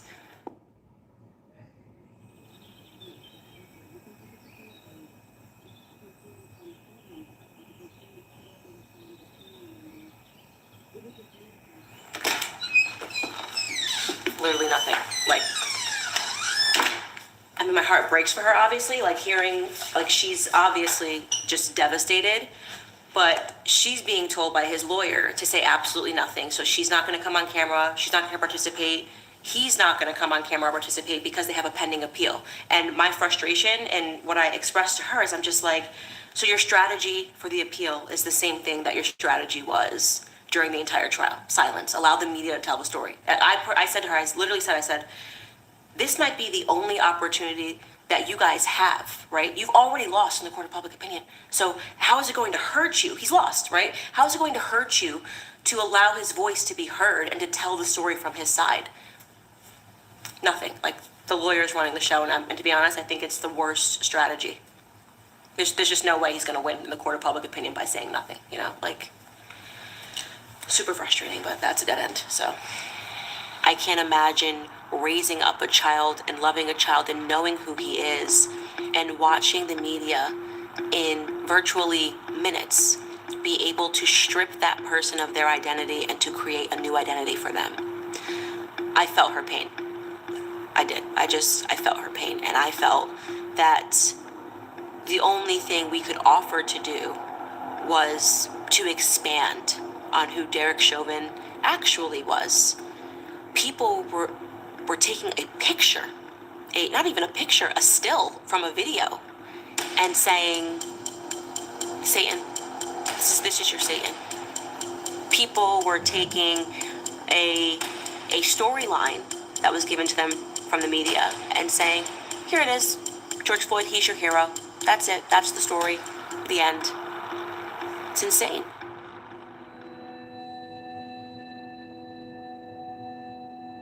You know Derek Chauvin. I think all of them was part of the play for real. I ain't gonna lie. I don't even think Derek Chauvin. I don't even think Derek Chauvin locked up, man. I need to speak to a somebody. Released. His father and I most likely will not be. The employee then called the police. They arrived about 45 minutes later and found George Floyd in his car. And that's when they approached him. Yo, that's what, none of this makes sense. Why would you sit back at the store 40 they just, they was calling the police. So what, you waited for the police, bro? And then Derek Chauvin wasn't even supposed to be the officer on the scene. That's why it took him so long to get there. He wasn't even supposed to be the officer on the scene. Then he happened to be working with a motherfucking rookie. And somebody that's on the force for 2 days. Meanwhile, he 18-year vet. I'm not interested in none of this. Floor of the police car. I want to hear about Black Lives Friends, Matter. hey, can you take Anthony? We have another death threat, or my parents are what?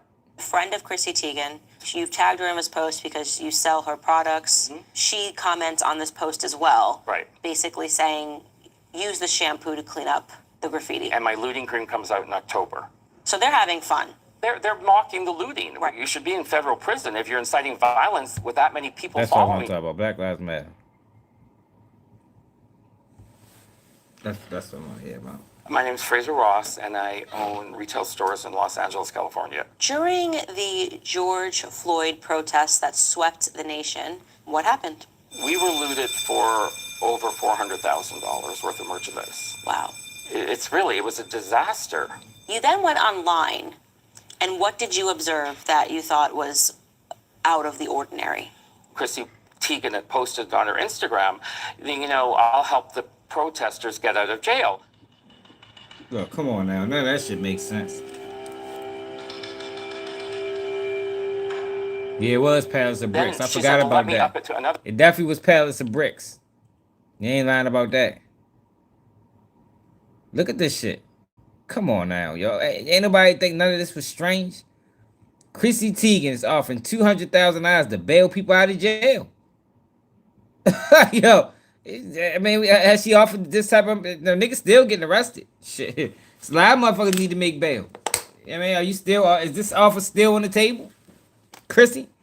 I mean... $100,000. Now, when you have approximately 30 million followers at the time, you can start a movement, and people say, oh, well, she's going to bail me out and everything. And then, you've got celebrities like Jennifer Garner giving 4 hearts to that post. Well, they all live in gated communities, and it's not their stuff being destroyed. And you had just been looted. Yeah, I went online and posted an Instagram of the store being looted, and I tagged, thanks, Chrissy. She wrote under this post, well, like anyone's really shopped there for 10 years.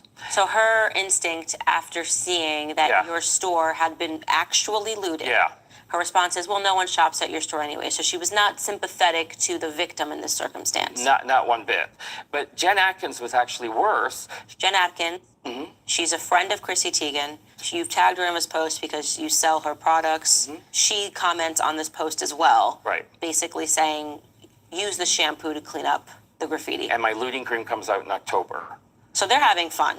They're mocking the looting. Right. You should be in federal prison if you're inciting violence with that many people following you.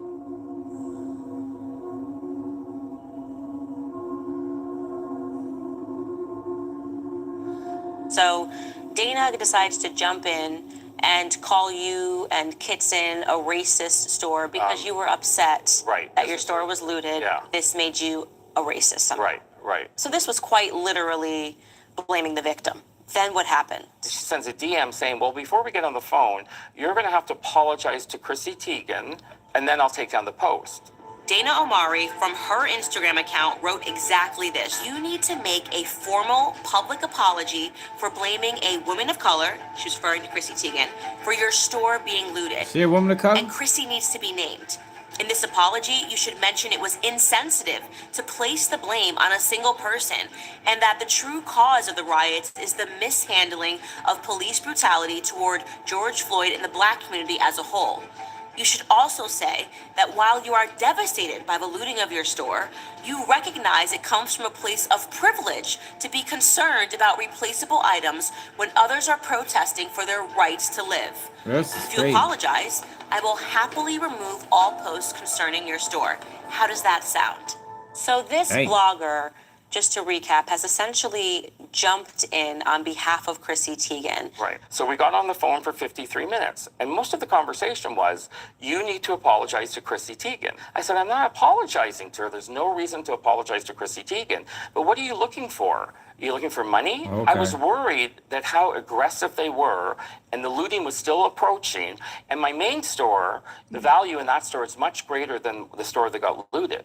Right. So because she's publicly posted your store as being owned by a racist concern that they're going to come loot you some more. That do Who was sound the like check some written out extortion to? shit. Act Blue. To Act Blue. Right. Okay. Which is BLM. Black Lives Matter. So she was basically saying, if you make a donation to Black Lives Matter, I'll take down the post. Okay.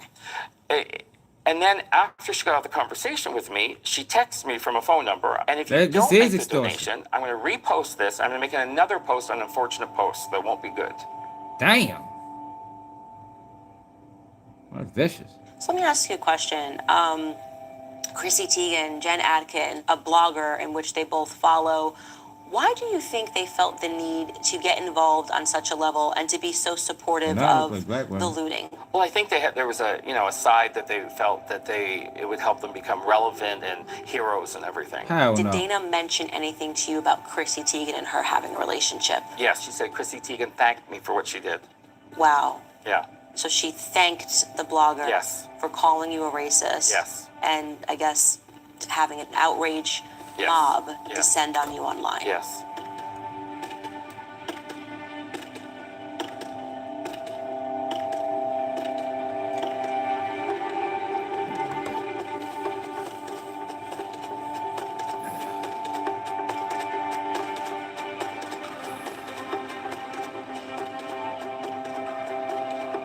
That lets you know these bloggers be compromised, like I be saying. They've been compromising bloggers for years. My name is Charles and I grew up in Kenya. How long have you lived in Minneapolis? I came to Minneapolis in May of 1997, so it's been 27 years. 27 years. What was this city before the George Floyd riots? Well, it was just a typical Midwestern city with low crime and hardworking people, and we just lived here and enjoyed life together. Yeah. And then things took a bit of a turn, and this is something different, would you say? Well, what we saw was like a venting of anger. It was complete opposite of Minnesota Nice. And we saw anger, mayhem, what Minnesota people then? destruction of property, burning of police precincts, and it was completely foreign to me. I'm used to something like this in third world countries, but not in America, and quite honestly, not in Minnesota. Not in Minnesota. This is something that I think I've never seen before in any city that I've lived in, at least. It says, you are now entering the free state of George Floyd. Dang. What does that mean? It means this is an autonomous zone, and it operates outside the laws of United States. What? And anything that happens here is run by a community, and they do whatever they want. They do whatever they want. How is that allowed in the United States? The city of Minneapolis has been negotiating. Negotiating with whom? With the community. Wow. So the city is being held hostage by the community that is running the autonomous zone. Do I have that understood? That's correct. Wow. So we are now entering a state where really anything Can you goes, sell right? drugs over that motherfucker? Really sort of anything goes, right? Well, I think anything goes here. We've seen death. We've seen a man shot right in front of us. We've seen a woman who was pregnant shot right in front of us. And right here, we had a huge bus, like a school bus. And it was a Black boss, so you go to that bitch. Go to that bitch if you want to try to do anything. You have to go to jail. This shit crazy, yo. And the number one thing they were treating during the time of the riots was gunshot wounds right here. As I'm looking around, there's so many empty shops on the block, things that are boarded up. How does that make you feel to see that? Is there ever going to be life again on this street? Well, I feel like there has been a tremendous loss of the way of life here has changed. Probably maybe not to black people at all, anywhere in the world. So many elements of people who took advantage of the death of George Floyd to stir up the emotions for political gain, for financial gain, and to propagate division, because some of these organizations that raise money, they can only get money if they propagate hatred and division. They are not helping the community. they are helping themselves. Here we go. This is what he's looking for right here.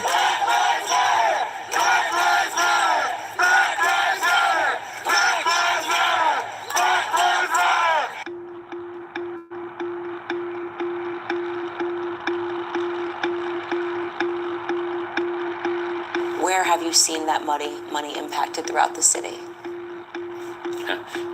Democratic politics. I mean, that's. We shared this place, right? And we would have on everything, you know, the rent, light, gas. So when it happened to Floyd, everything fell back on me and Alvin. So We got a car out there, it's just sitting there. And we couldn't do nothing with it because it's eating the title. They won't take it or move it. It is just shocking to me because of how much money was raised to think that where he lived, the bills weren't being covered. So Black Lives Matter released their 990 IRS filings, and of course, I wanted to jump right into it and find out exactly what happened to the approximate $80 million that was raised by them between July 1st of 2020 and June 30th, 2021. Okay, Vivek, so during the George Floyd death hold the and the fuck up. aftermath, you were in... They raised $80 million in a year? All right, let's go back. Their 990 IRS filings. And of course, I wanted to jump right into it and find out exactly what happened to the approximate $80 million that was raised by them between July 1st of 2020 and June 30th, 2021. Okay, Vivek, so Damn. during the George Floyd death and the aftermath, you were in Silicon Valley, is that correct? Yeah, I was running a biotech company, actually, and I was CEO at the time. That's right.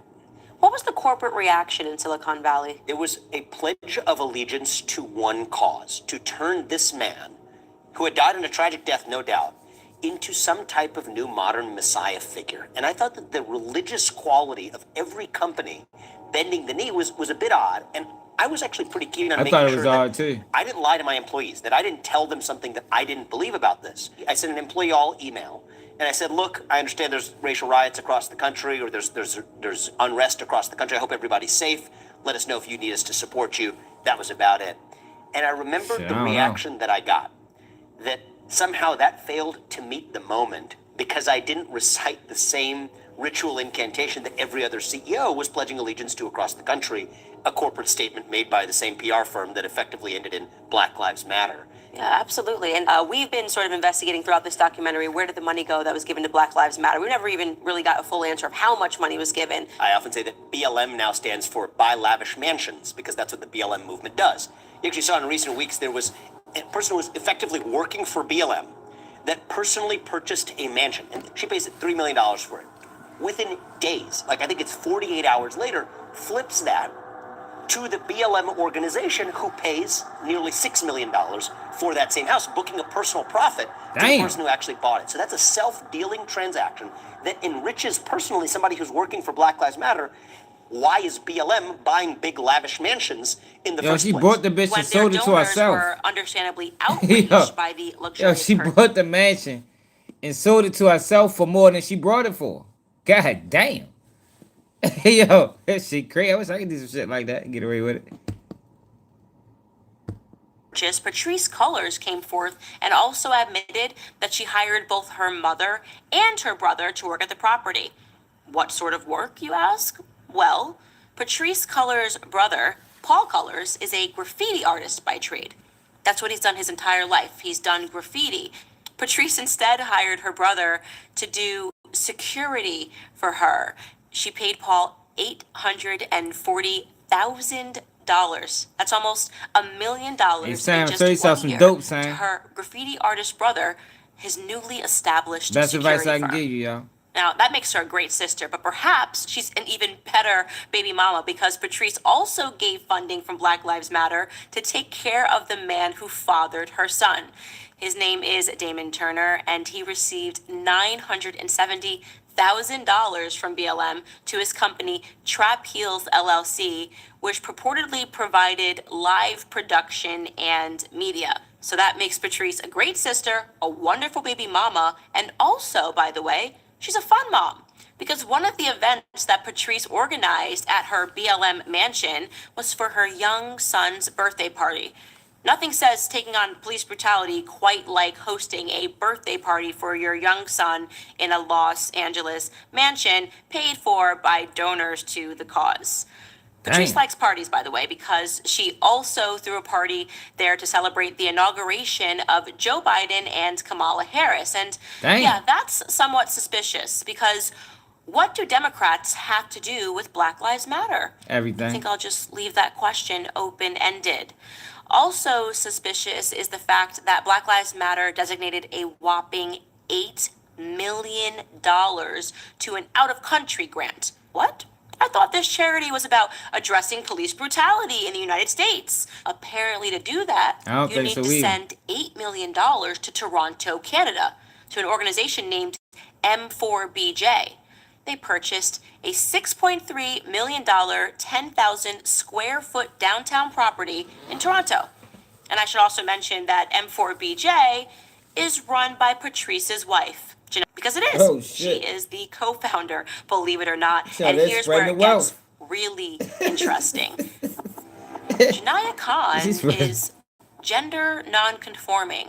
These terms can be quite sensitive, so let me just use photos to illustrate my point. Janaya used to look like this, and now she looks like this. Oh, But that shit. information would be entirely irrelevant if it wasn't. Hey, yo, get the fuck out of here, yo. God damn. What she gave it? She got gender reconstruction surgery or something? Hey, yo, this shit is crazy. Yo, Black Lives Matter, man. They scammed the shit out of black people. They didn't really scam black people, though. You know, they scammed black people to where as though a lot of us, or some of us, thought this was going to really create change. Their money came from corporations. I think these corporations was fully aware of what they were spending their money for. I think the scamming come in when you had black people that really was passionate, like not like the ones that's involved in the play. I'm just talking about black people that's really passionate about black issues and thought that they was fighting for a righteous cause. That was the biggest scam.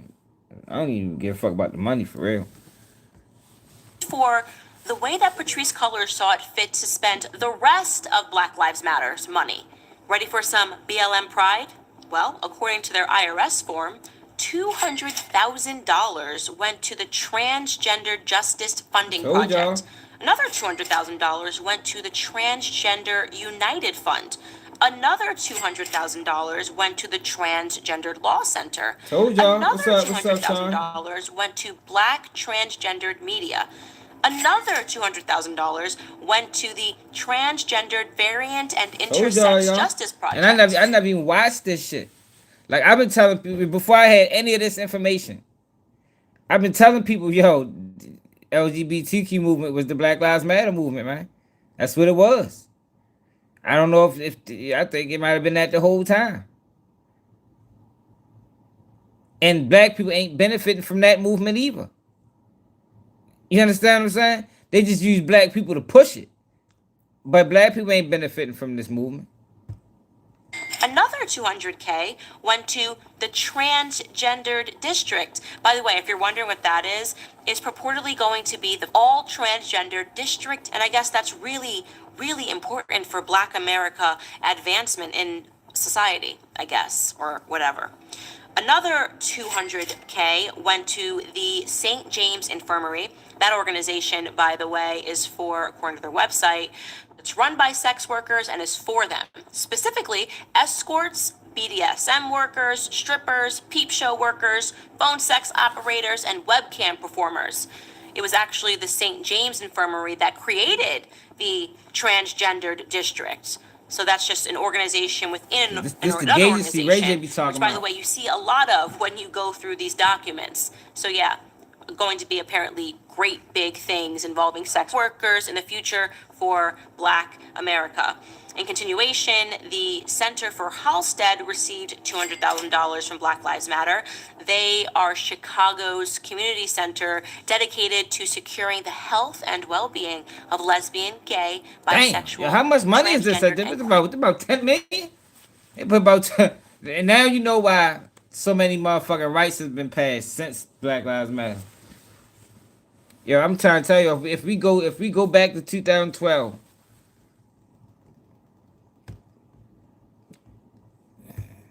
let's see something. Gay rights bills that have been passed since 2012. According to HRC.org, on the 100-day mark of the Trump administration, the Human Rights Campaign has released a brief to spotlight their attacks on LGBTQ plus health intended to erase identities and eliminate resources for our community. That's not what I was looking for.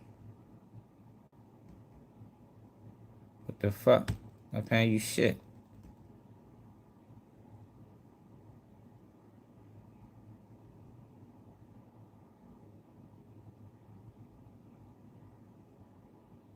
See, they peeling a lot of this shit back. Oh no, we ain't watching that. That shit too much. I'm gonna try to find it on my phone. I know we can find it somewhere. Yeah, it's just the gay agency, man. It's shit Ray J be talking about. Queer people of Chicago. Similarly, Hey, we Shawnee, have a lot of us know it. I think most people of the community know it. But there was a lot of people that got tricked by this shit, man, and thought they was really out this bitch fighting for, civil rights. You feel me? This shit was not a civil rights movement at all. Nothing close to it. Audre Lorde Project, which received $200,000, and according to their website, they are a lesbian, gay, bisexual, two-spirit, trans, and gender nonconforming people of color community organizing center. Another $400,000 went to Transgender Advocates Knowledgeable Empowering, or TAKE, as it's known for shorts. The founder of that organization is a transgendered individual by the name of Darrenisha Duncan Boyd. Darrenisha is also the executive director of the Transgendered United Fund, which I mentioned earlier, which secured $200,000. So a total $600,000 of BLM money went to a transgendered woman named Darrenisha Boyd, who is operating two charities. I found that piece to be very Yo, what the fuck? This shit Here's Darrenisha describing in a 2020 interview how they were able to use that money that was received to the organization to purchase more real estate. We're opening up a new resource center here, and the resource center is almost 3 times as big as our last space that we was in. So we have lots of space and lots of rooms for our clients to come in and enjoy. I noticed that real estate seems to be a common theme amongst these transgendered organizations. Remember, there's the first ever transgender district, and there are also a couple of houses that are named on their IRS documents. For example, an additional $200,000 was given to the House of Tulip. According to their website, House of Tulip provides zero barrier housing to trans and gender non-conforming people. But the one that really stood out as the most nonsensical is the $200,000 that went to the Griffin Gracie Retreat and Educational Center, known as House of Gigi for short.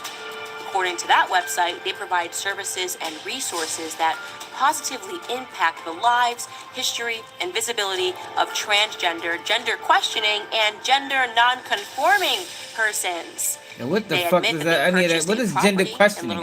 This is like, that's another thing that was confusing. Like that whole thing was confusing. Like, yo, like where's all these new terminologies coming from?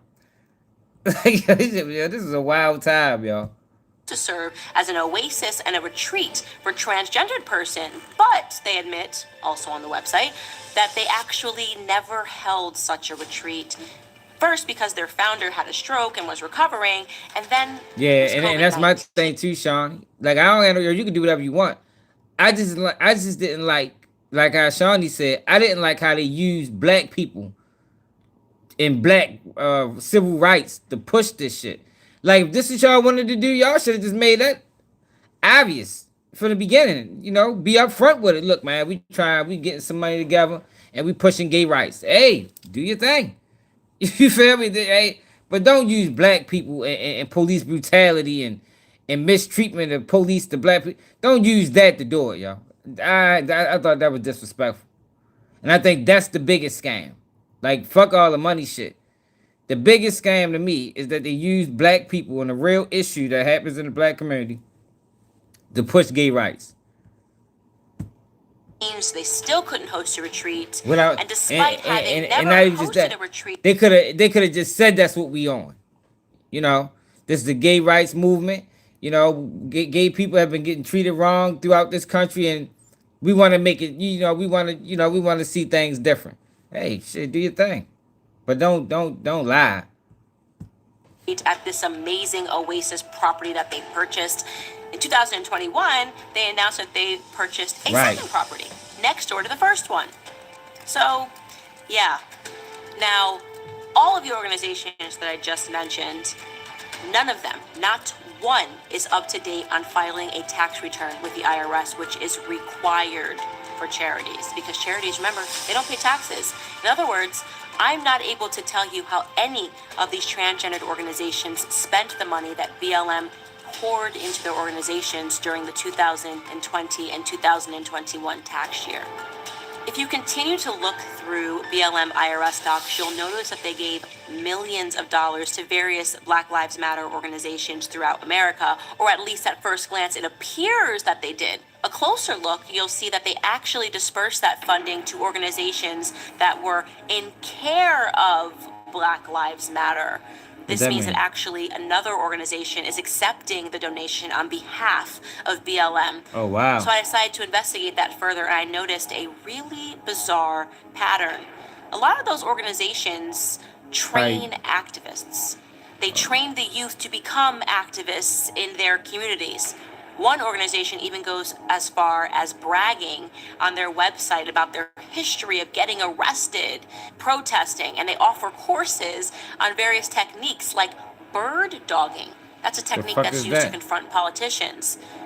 I thought to myself, it's interesting because I kept hearing over and over again while filming this documentary that people felt as though the protesters that arrived throughout these cities weren't actually from the cities that they arrived in. They didn't know where they had come from. Where they was. Buses, there was this idea that buses were showing up filled with protesters.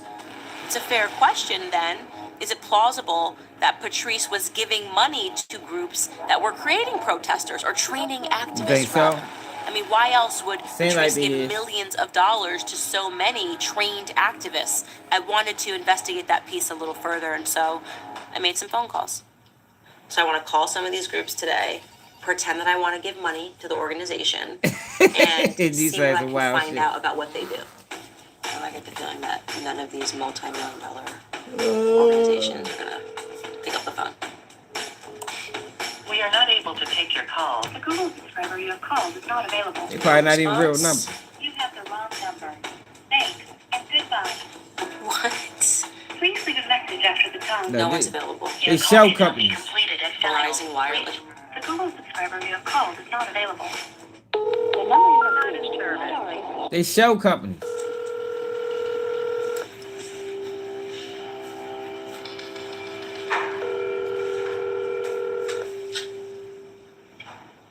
Hello, this is me. I am the co-coordinator of development and communications. Is the boots on the ground place, the place where the seeds are sown for the movement to continue to grow. How are you guys involved actively, not just in, we want like to know how you are actually active? Yes, we are trainers, we are healers, we are artists, we are creators, but most importantly, we are on the front lines. We are fighting for freedom assembly through education. But this is great. Obviously, we were, like I said, we gave millions and millions of dollars after the horrific killing of George Floyd. If we give your organization $1 million and something like that happens, right?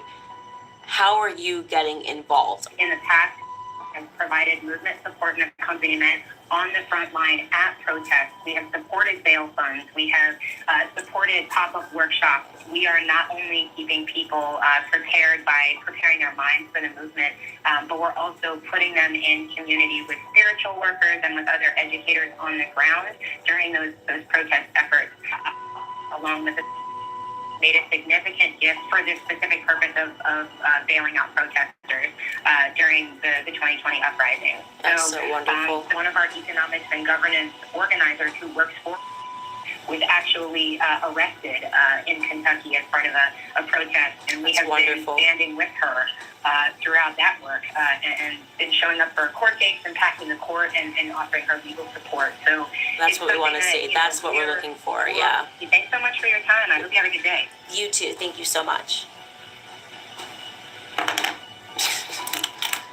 Training activists, making sure that people's minds are poisoned and that they know that they're supported through bailing out. We will bail you out. We've got the money to bail you out. And that's kind of what this is all about. The investigation continues. Yo, this is serious, y'all. This is a serious ass play, man. Now, the organization that received the biggest grant from Black Lives Matter, according to their filing, is an organization called Living Through Giving Foundation. The Living Through Giving Foundation, per their mission statement, strives to connect people through organized acts of love. They run a program called #LunchBag. This program allegedly brings people together to create bagged lunches in which they write handwritten love notes. And then they distribute the bagged lunches to local communities. That sounds nice, right? I thought so too. I thought to myself, I want to attend one of these events. But when I went to their website, there were no upcoming events. Never trust these and when I went to the website to explore past events and learn more about the original givers, I was met with a coming soon page. So I wondered, who is the executive director of this organization that accepted $2.3 million from Black Lives Matter Global Foundation? Of course, when I went to the IRS website, they also had neglected to file an up-to-date return, but there was a name at least, and that name was AJ Reeland, listed as the executive director. AJ owns 3 coffee shops in California. You'd have to imagine my surprise, though, when I found an article about his coffee shop opening in 2019, and buried within the piece was a picture of none other than Patrisse Cullors, sitting there with her friends having coffee in 2019, meaning Patrisse Cullors had a relationship with AJ Reeland that predates the George Floyd protests. So exactly why did she transfer BLM money to her old friend AJ via his charity that is nothing more than really a splash page with no upcoming events? Is she a part owner of those coffee shops? Is she an investor? I will leave that as the $2.3 million question. What I can say for certain is that you don't just send your non-Black friend $2.3 million just because.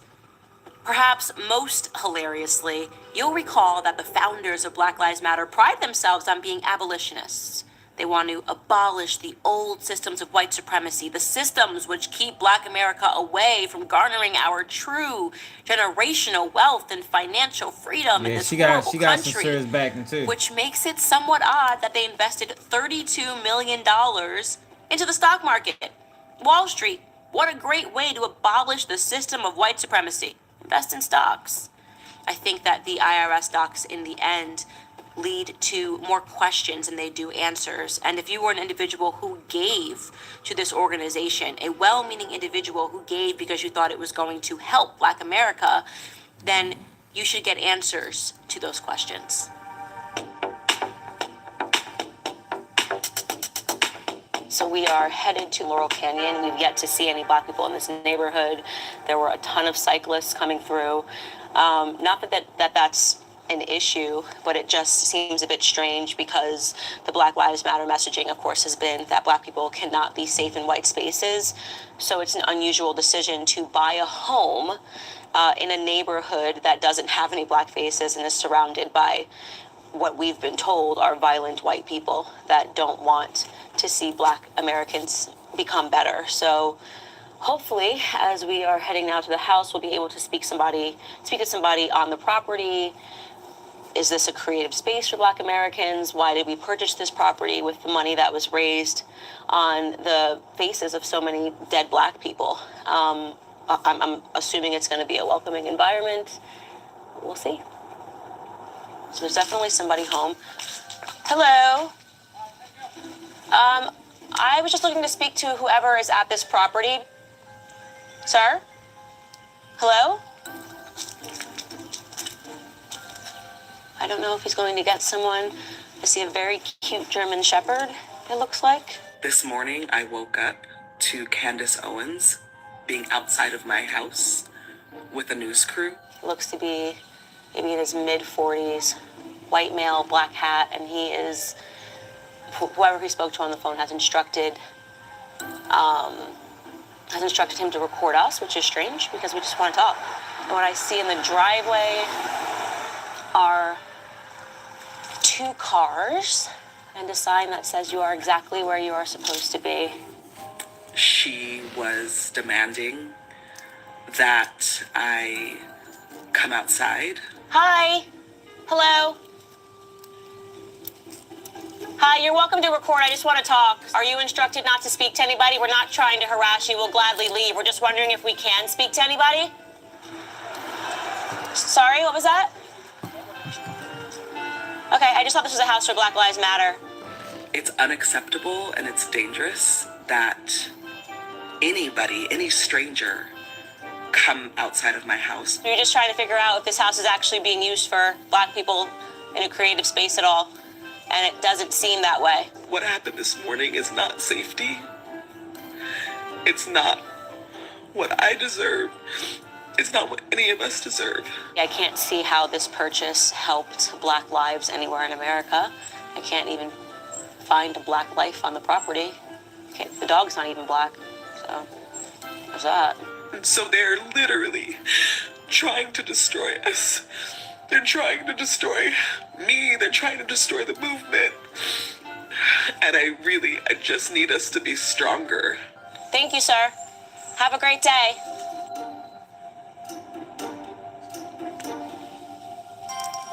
Yeah, What could dog be ain't more back up, emblematic of Black Lives Matter than that? Playing the victim to the public, hoping that you can get sympathy and perhaps that sympathy will transform into dollars. And of course, after we exposed that lie, she subsequently wipes her Instagram and says that she needs a mental break and needs to reevaluate stuff. And what I'm hoping is that by the end of this, they'll wipe the entire organization and charity, because it is not what it seems. The real story is a story of addiction. That's it. That's actually a story that could have brought people together globally. This was a man that... Yeah, I ain't really get into the George Floyd aspect of it. But yeah, man, Black Lives Matter is a fucking scam. I think I've been calling it a scam almost as long as Candace Owens. I don't think anything's gonna happen out of it. It's too much money involved, man. They got too much political backing. Them women, the people that ain't nobody going to jail. Even with the DOJ investigate. They can be controlled. You feel me? I think what they did was a crime against Black people. And I'm not even just talking about the money. I don't really give a fuck about the money. Except for the people that, except for the organic people that donated. All them corporations, they knew what the fuck they was doing. They the ones turned it into what it is now, or what it was. But, I don't know, y'all. I appreciate y'all as always, though, man. Make sure you hit that like button. Make sure you subscribe to the channel if you're new. That motherfucker Floyd Mayweather is crazy.